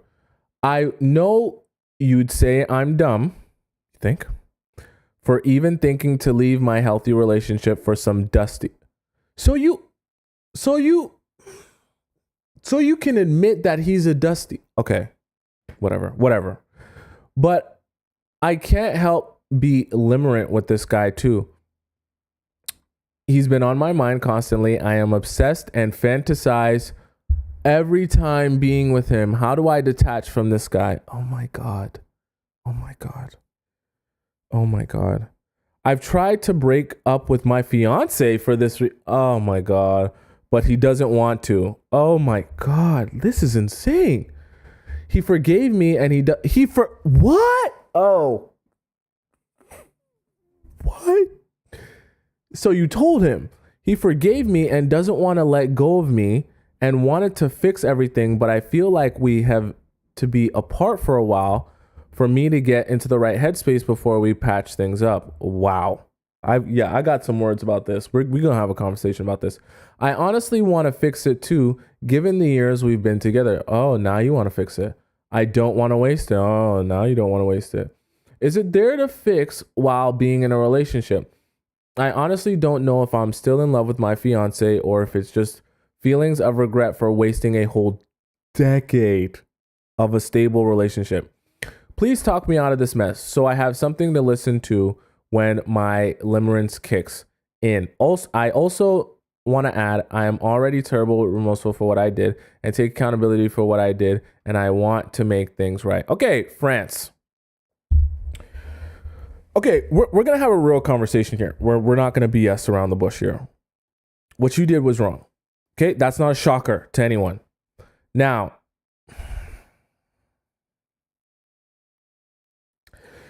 I would even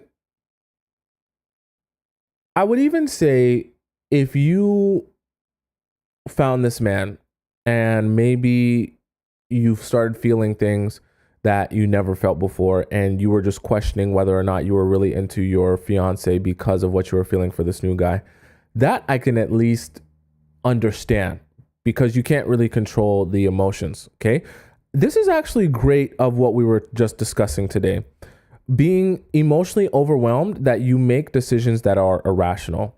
Because yes, you might meet a new guy and feel good about the new guy. This is actually, it's funny. I don't like to say, oh, girls do this, women do this, women do that. But one thing I will say that guys do, the shiny new toy thing, where it's like, oh, the shiny new person is the person I want to be with because they're shiny and they're new and I haven't explored them yet. And then when they stop being shiny or new, they lose their luster and their interest. I think the same thing has actually happened to France here because she has a great relationship. And I don't know her relationship. I don't know France's relationship. I don't know the guy she's with. But from me understanding how, and let me know please chat. This is very important. Please chat. Let me know what you guys think about this theory because this is where my mind goes because I've experienced a lot of relationships and have a lot of friends that have been in different situations. What this speaks to me when you're talking to me about the aspect that he'll take you back, right? Because even after all this stuff happened, he's willing to take you back, right? He forgave you. What this speaks to me is, I don't want to say you're with a simp, but you're with one of those guys who actually does everything right? Obviously he's not perfect, but he's loyal to you. I feel like, obviously I don't know this relationship. I feel like you're in one of those relationships where you never actually question if your man is looking in any other direction except for you. Okay? You never question that. You always feel like all of his focus and attention is on you, and you don't really spend any time or brain energy thinking about losing him, right? There's a lot of security in that. But what I think has happened in the span of your relationship is that the security has actually turned into discontent, if you will, okay? Because your security has actually led to, and I don't know anything else about your life, you've only described this, has actually led to you feeling bored in the relationship because you don't feel the rush of having to chase after him, put puzzle pieces together, or, prove yourself to him that, hey, I still want to show you that I'm the hot, attractive girl that you want because there's other girls who also want you. You see, I always say too much of anything is bad, but you also want to have just a little bit of even the things that most people will think are bad. So what I mean by that is I consider a healthy amount of jealousy in a relationship. Okay? What I mean by that is the jealousy of just knowing or feeling that there are eyes on your partner, that there are people trying to take your place, right? And the motivation you'll begin to have when you realize that if you don't put your best foot forward, you just of possibility might lose your partner to one of those many people trying to take your place. And it's a subconscious feeling, okay? It doesn't have to be extreme jealousy, okay? It's a subconscious feeling that just puts you in your place. I'm talking about a man or a woman, puts you in your place and reminds you that you need to be present in the relationship and doing what needs to be done. I think what has happened is he's actually given you too much security. Trust me, you can give someone too much of something good as well. He's given you too much security that you don't feel like he would leave you or look in any other direction for any reason whatsoever. I actually believe that you did this. I don't know you, obviously. I could be completely wrong. And let me know in the chat if I am not making sense. I actually believe, friends, that you did this because you knew, whether it be subconsciously or subconsciously, that he would respond like this. He would forgive you. I think that's why you did it subconsciously. Because in the span of this 9 years, because I don't believe in this idea that in 9 years, you know this person, you know him, you know his ins and outs, you know how he reacts to things, you know how he responds to things. So whether or not you guys have been in a situation like this, I think based on what you knew about him and what you've grown to understand him as, you knew that if you did this, you could get him to forgive you, which is why you did it. Okay. And to me, if you're doing that, that speaks to the fact that you don't necessarily have the appropriate amount of respect for him. Okay. Or respect for the fact that you think that he can do better than you so easily to the point where he would walk away from you if you were to ever even dream about doing something like this. Because someone who truly had remember I talked to you guys also about a healthy amount of fear. If you truly had a healthy amount of fear that your partner would leave you in a heartbeat if you did something like this, you wouldn't even dream of it. Okay? If you truly had that appropriate amount of fear. I think that in the span of your 9-year relationship, whether it be maybe you never had it or you lost it, you don't have that fear anymore, which is why you did this. And that lack of fear has actually turned into, like I said, discontent, where you feel like now I'm bored, now I'm uninterested, now I'm not as attracted to you, right? You don't feel that rush of excitement like I want that man. You don't feel that desire for him. And like I say, this is kind of a both parties thing. Obviously, you cheating on him is a you problem. But what I'll also say to that is this is why I tell you guys this as well. You also need to be doing things throughout your relationship to keep your desirability as high as possible. You never want your partner to feel totally complacent and comfortable with your relationship to the point where they feel like they can never lose you for any reason and they don't have to do anything more in order to continue being in a relationship with you, okay? This discontent, this feeling of complacency, this is what happens, right? Right? When you're the partner, when your partner feels like this, like France feels, this is a man and woman thing, feels like France feels, where they just feel content with the idea, I don't really think that you would ever leave me for any reason. You just kind of do everything that I want, everything that I ask for. You don't really I don't feel like I could do anything and you would actually not forgive me, right? That content, that complacency that sets in makes it uninteresting. And if you're someone who has a hard time being in relationships where you feel uninterested or you don't feel stimulated, or you're used to being in relationships where you got to chase after the person or feel that fear or feel that rush of excitement, you'll easily get into a position like this where you do what you did with that guy. And I don't think it takes a rocket scientist to know that the person you were probably cheating with probably wasn't interested in a relationship with you.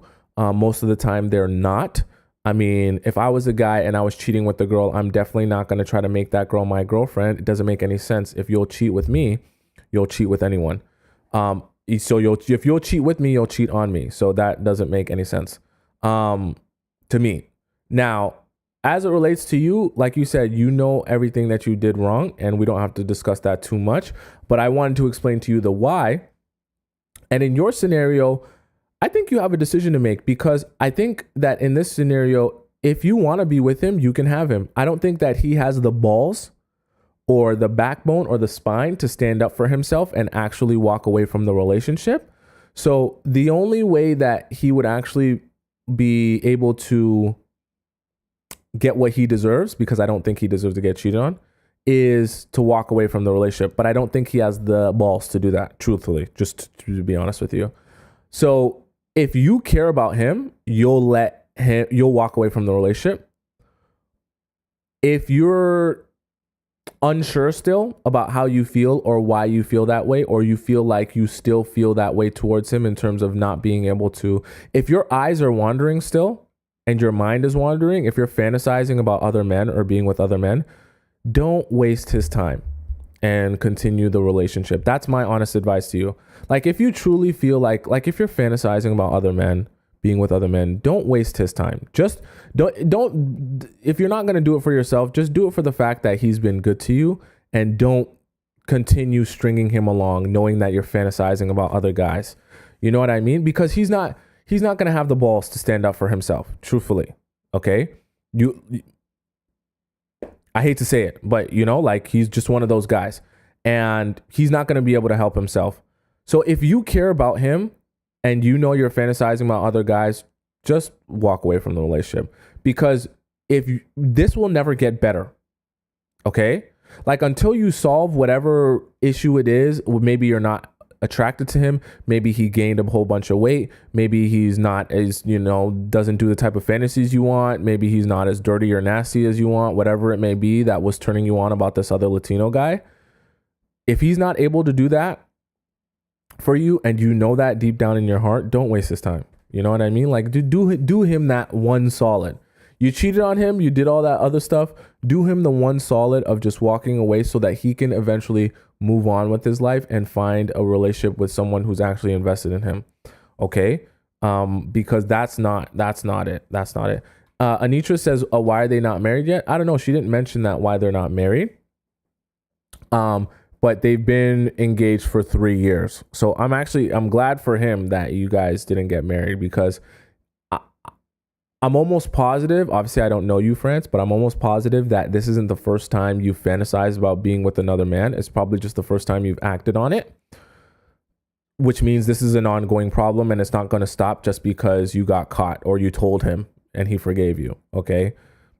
So you have to solve the root of the problem. And if you know the root of the problem is that you're just not that maybe, intimately attracted to him, sexually attracted to him, then you probably just want to do him a solid and let it go. Okay. That was crazy though. I was not expecting that. Okay.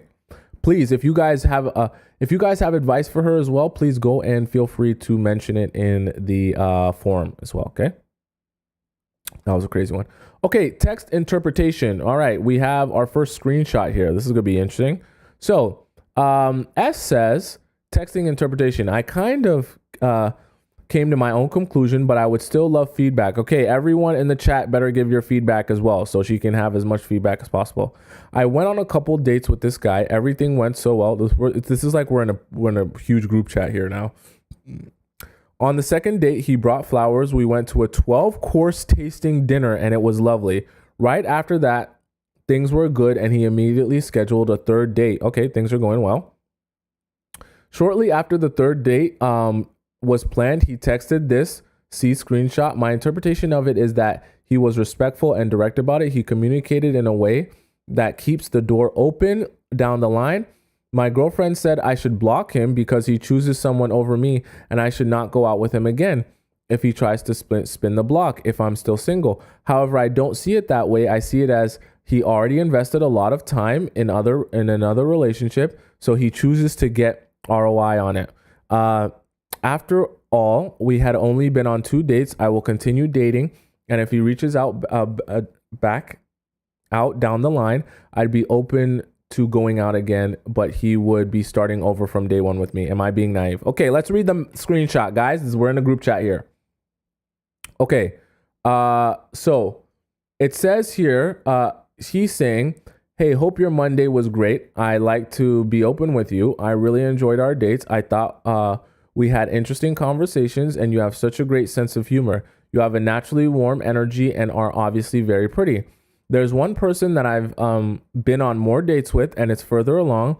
While it's tough to walk away from exploring further with you, I like to give it a chance with her by just focusing on dating one person. I think that's the respectful move all around.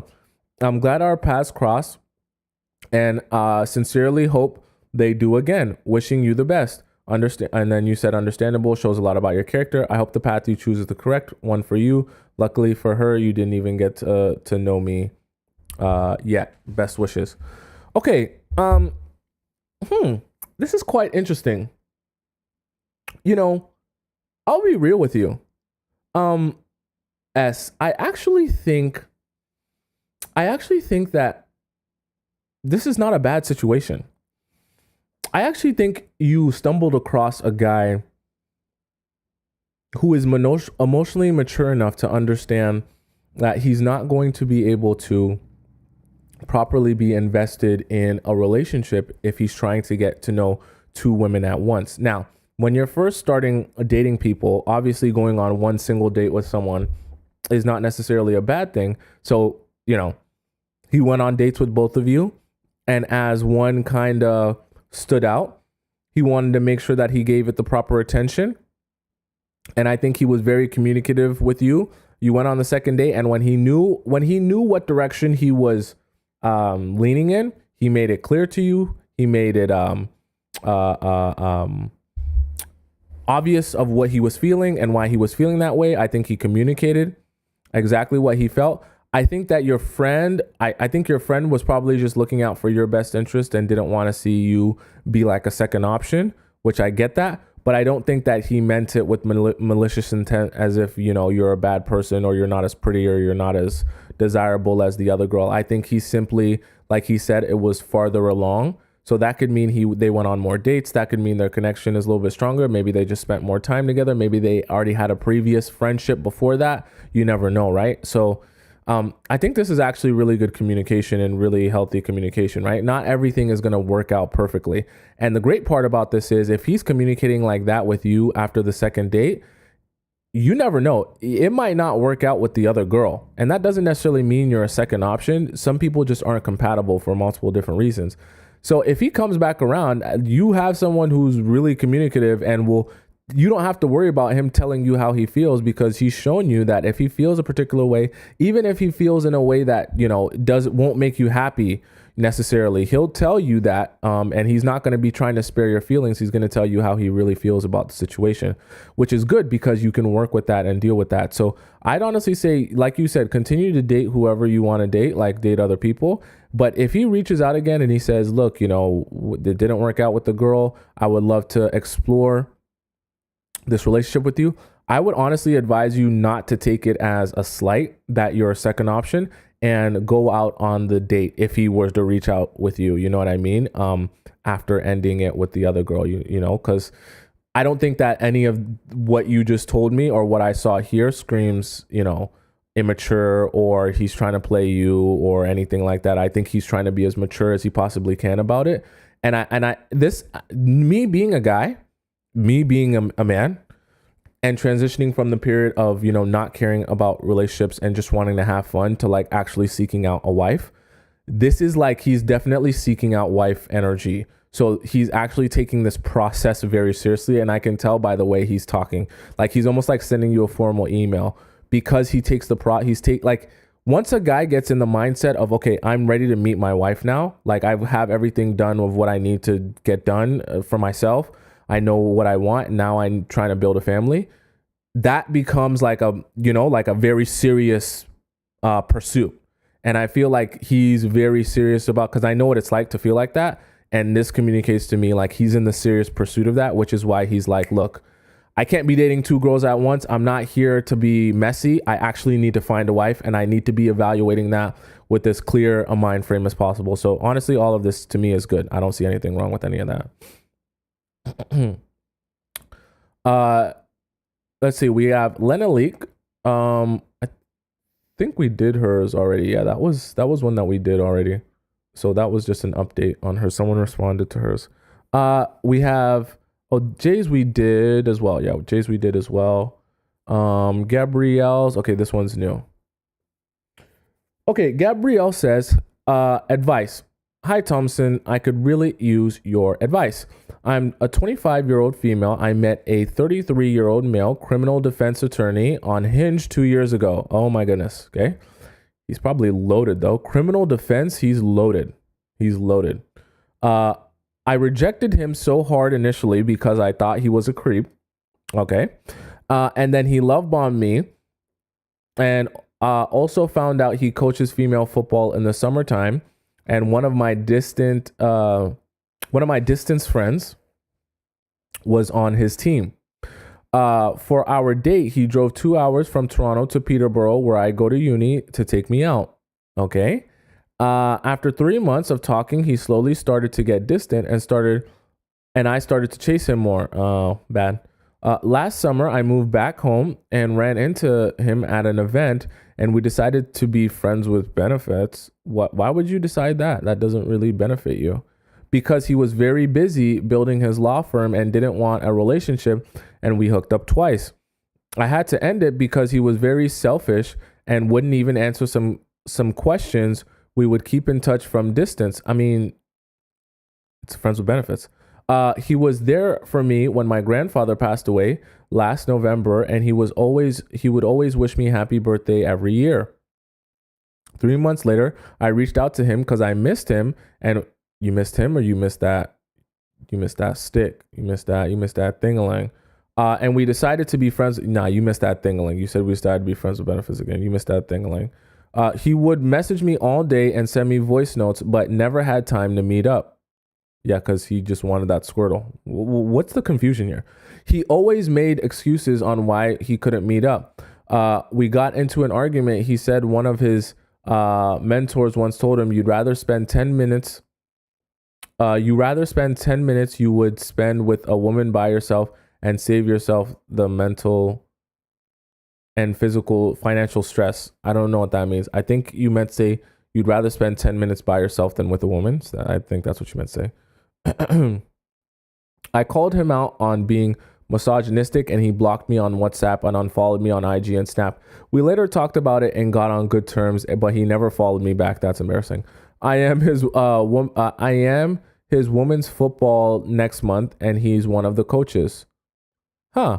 Interesting. At the beginning, you weren't playing football, and all of a sudden now you're playing football. Interesting. And now he's magically coaching the team.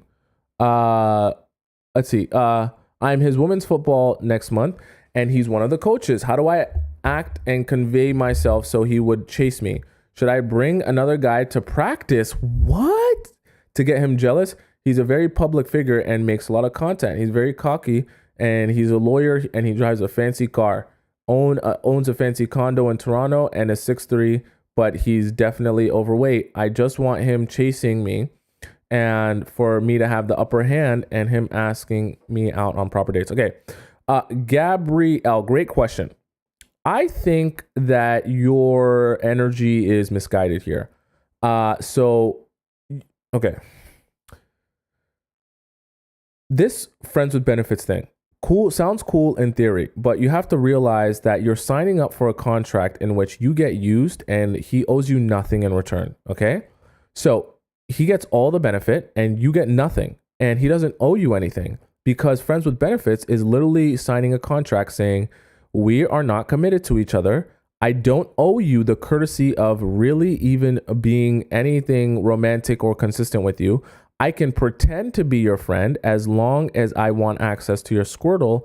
And if I don't need access to your Squirtle at that very moment, there's no reason for me to continue pretending to be your friend. People think that friends with benefits means that the friendship has to be ongoing even when he's not getting Squirtle. No. Friends with benefits is I'll small talk you like a friend would when I'm just about to get Squirtle or if I want it right now. Other than that, he's not your friend, okay? And he's shown you that. You're saying he's being very selfish. Well, part of the reason he wanted to be friends with benefits is because he wanted to be selfish. He didn't want to invest in you long-term, short-term, half-term, whatever term. He was not trying to invest in you, whether it be because he wasn't ready or because you weren't the person he wanted to settle down with, or a combination of both. And so the reason I say your energy is misguided is because you're trying to figure out how to get him to chase you and get the upper hand on a man who doesn't even want to be in a relationship with you. Okay, like he doesn't want you whatsoever. And the thing about it is, getting the upper hand consists of using your leverage. You have no leverage. You started off this friends with benefits thing. You were hooking up casually. So he's already become accustomed to hooking up with you casually and not having to commit to you. Now, all of a sudden, you're trying to turn around and say, yeah, I agreed to friends with benefits, but now I'm standing my ground. No more friends with benefits for you. And now everything you were getting from me for free, I'm going to charge you for that. And you're going to have to take that and take me out on dates and be nice to me and be kind to me. You know what he's going to do? He's going to take his 6'3" self. He's going to take his lots of money. He's going to take all of his access and resources, and he's going to go find another girl that he can use. Okay, because you feel like now you're all big and bad, even though you folded before. Now all of a sudden you're big and bad. He's just going to be like, this is a waste of my time. I didn't sign up for someone who was going to try to get me to commit to them. He signed up for friends with benefits. Now you're trying to flip the script on him. And like I said, I think this energy is misguided because I don't think you're going to end up getting anything real out of him. The process of getting something real out of him and getting the upper hand and getting him to take you out on dates, that should have been up here. Okay? So that should have started right after you met him on Hinge. That's when you should have been thinking about that. Not after you give him friends with benefits, not after you guys hook up twice, not after any of this stuff should you now be saying, okay, now that I've allowed you to use me and do whatever you want with me, now I'm going to be thinking about how I can represent myself as a wife and, have you respect me. You tricked yourself. You literally tricked yourself and you played yourself. Okay. You want to be treated like a wife, and you literally sabotage yourself by presenting yourself as a fun girl, easygoing, whatever girl. And now you're trying to actively reverse that when you should have been focused on your perception at the very beginning. This is why I always tell you guys, be very conscious of your perception. Be very conscious of that, because your perception is going to change the way guys approach you and treat you. If you are not careful, you'll allow, and you're not in control of your perception, you'll allow these men to treat you as a fun girl because they see you as a fun girl. And then you'll go into these friends with benefits thing. And then after you realize that you don't get any real good, consistent benefit or long-term relationship from being the fun girl, you're going to be trying to backtrack like Gabrielle is on trying to, now you want to be seen as the wife. Now you want to be perceived as the real, respectable type of woman when you've already shown him that you're not. And it's very hard to reverse that, if damn near impossible. Okay. So Gabrielle, I think some people said it in the, Tammy just said it in the chat. You got to cut your losses. You've already played yourself by doing this whole friends with benefits thing at the very beginning. You can't expect him to take you seriously now after you've done all that. Okay. Now, that in the future, be more focused on what you want out of the relationship. Be more focused on that at the very beginning. When you meet, I don't want you to meet guys on Hinge, but when you first meet them, that way you don't have to worry about trying to undo everything that you've done. Okay. Don't be trying to undo stuff, guys. Focus on what you want from him at the very beginning. Okay. I think we did this one. This is an old one. No, this is new. Baby Bliss. I feel like I've heard the name before. I am 25, female. Sorry, shift dynamic. I'm 25 female, and the guy is also 25 male. We've been in a relationship for 4 years. I always loved him, and he wasn't ready for a relationship because he was dropping out of college programs and didn't know, what he wanted to do with his life. In the meantime, I would date other people, and he knows about them too. And when things don't work out, I always go back to him. Recently, he has been changing for the better. He quit weed and finished his trades program and is actively applying for jobs. We recently had a pregnancy scare, and he stepped out and confessed how much he loves me and that he's so happy to be going through this with me. In the past, we would always say, I love you, and say he meant it as a friend. He would ask me to be his girlfriend and say it was a joke. So I was really surprised when he opened up to me about his true feelings for me. He was happy to marry me and introduce me to his family, and he would call and text often. He was proactive about finding doctors and making appointments. Turns out I was not pregnant, and now his actions have shifted. Okay, interesting. He is always so busy, too busy to call or text. He is busy going to friends' birthday parties, shopping for clothes, and his DJ gigs on the side. I would always have to spam him to call me, and when he would call me, he would have to end the call early with some excuse and say he will call back and then doesn't. He's been worrying about saying some bills at home and told me he was stressed about praying it. I hate when you guys don't spell check. I don't know what to believe anymore. How do I get him to chase me? And does he have a valid reason to not call me every day? Should I still date other people? Because he has not asked me to be his girlfriend. He said he will, but because he's so distant, I don't know when that would happen. Also, I would appreciate it if you could do a video on how to shift the power dynamic, as well as how to get him chasing when you're already in exclusive in terms of text and calling etiquette, all that good stuff. Okay, Baby Bliss, I actually think your situation applies to getting a guy to kind of flip the script. This is a more applicable situation because you're in a position where obviously like he's interested in you for real. And so you're just trying to get him to be, more interested in you, and that you don't want to be chasing, but it's not like he's not interested in you. So I will definitely do a whole live stream dedicated to that. But in your specific situation, I think that it's quite strange. You might have to ask some more questions as to what were his expectations of you and the relationship when he thought that you guys were having a baby, because that's quite interesting that he was very excited and then it seemed to kind of kill his excitement there when he found out you guys weren't having a baby anymore. That's quite interesting. It seems like he went from being like ready to be a dad, and now he's kind of reverting back to being just like like a boy, like that, doing kind of like boy stuff where he goes out with his friends and stuff like that. That's quite interesting. My advice to you, because I can't speak on Ivy says, do you think he was faking? That is possible. That is very possible. However, I think that if he was faking it, it kind of doesn't make sense to go that far with the faking, simply because why fake it to the point where you're encouraging her if you know that will be a problem for you if she actually chooses to have the baby? You know what I mean? Because if she was on the fence, if Baby Bliss was on the fence about having the baby and his encouragement is what made her want to have the baby, then he didn't actually want to have the baby, then he played himself. So I don't think, based on what she said, I don't know if that would be what actually was the case, although that would make logical sense why he switched up. But I'm not sure why he would be, head over heels talking about how amazing this would be to be with you when that's not actually how he felt. I think, my advice to you, I think what happened is, her faking the pregnancy scare. You know what, Ivy, that's a great point. That's a great point.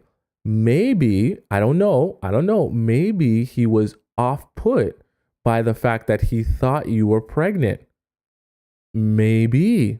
That's an interesting theory. See, this is why I like having other thoughts in here, right? Um, that's interesting. Because being in a situationship for 4 years does scream he's not ready to commit. So I find it quite fascinating that he would be so ecstatic to have you have a baby. Seems a little bit misguided. But then I wonder why he would shift like that when, the scare turned into, maybe he was, maybe he was feeling something differently when he actually had to face the realization of like having a baby. And maybe that instilled something in him where he just felt like ready, even though maybe he probably wasn't ready. But that also could have been a facade he was playing, that like maybe he just thought, all right, this is what's happening, so he has to deal with it the best he can and be supportive. And then when he realized it wasn't happening, maybe afterwards he thought to himself, you know what, I actually don't want to be with her. Lola just said, yeah, like he reverted. So my advice to you, baby bliss, is because this situation is quite intricate and it could be many possibilities. My advice to you would be to, I don't know if you still talk to him or you say that if you find it hard to call him and stuff like that. My advice to you would be to have a sit down conversation with him and actually ask him about what he expected or wanted when you got, like, what did he envision your relationship becoming when he thought you guys were having a baby? If he talks about actually being with you, then that's one thing. But if you find like his reasoning, if his reasoning for wanting to be with you was because he thought you were having a baby, then his wires were crossed there. I think he was just confused, because you don't build a relationship with someone because you have a baby with them. You have a baby with them because you're in a relationship with the person. And I think he was trying to do things backward. This is why I say some guys are confused themselves, and so they approach the relationship in a confusing fashion. And I think he had his wires crossed where he was confused by thinking that the baby was going to fix your relationship, but it actually wasn't going to fix anything. And then when the baby stopped even being a possibility, he probably came back to earth and realized that nothing has changed in your relationship and you're still in the same 4-year situationship. Maybe he thought that the baby was going to take it over the top to make it a relationship, and it didn't. Okay, so that's my advice to you. You got to ask him questions so you can determine which it was. But I feel like that's what he thought was going to happen, is that baby was going to make you guys be in a great relationship. And when the baby didn't happen, he realized your relationship hasn't changed whatsoever. So whatever problems you were having that was forcing you to be a situationship for 4 years, probably still exist. Okay? Let's do we have so many more. Okay, we'll save the rest for tomorrow because we did a bunch today, okay? So that's the that's the show for today. I will be on tomorrow. That's the beautiful part of the show. I'll be on tomorrow and we'll have lots of lots more conversations. Those were some interesting ones. We almost had one to rival Asia's there and France's. I hope France gets her situation solved. All right. So that's the show for today. If you guys want to follow me on Instagram, make sure you go up on my Instagram there above my head. If you're on TikTok, and you can go follow me on Instagram. If you want to access my Instagram and you're on YouTube, it's right there at the bottom right. If you're on TikTok and you want to rewatch this show or any live shows that we've done in the past, you just go right up there. You can screenshot my YouTube. It's right next to the YouTube little thumb thing. And you can go on my YouTube and go on the live section. You'll find the complete live show with the TikTok live chat embedded and the YouTube live chat embedded, so you can follow all the conversations that are happening while I'm yapping. Okay. I'll be back on for you guys tomorrow at 4 p.m. Eastern time exactly, in which case we will have more conversation about more relationships, love, life, and all of that good stuff in between. Okay. I will see you guys tomorrow, 4 p.m. Eastern time. Okay. I love you so much. Have a good rest of your day and prepare your mind, body, and soul for tomorrow when I see you once again.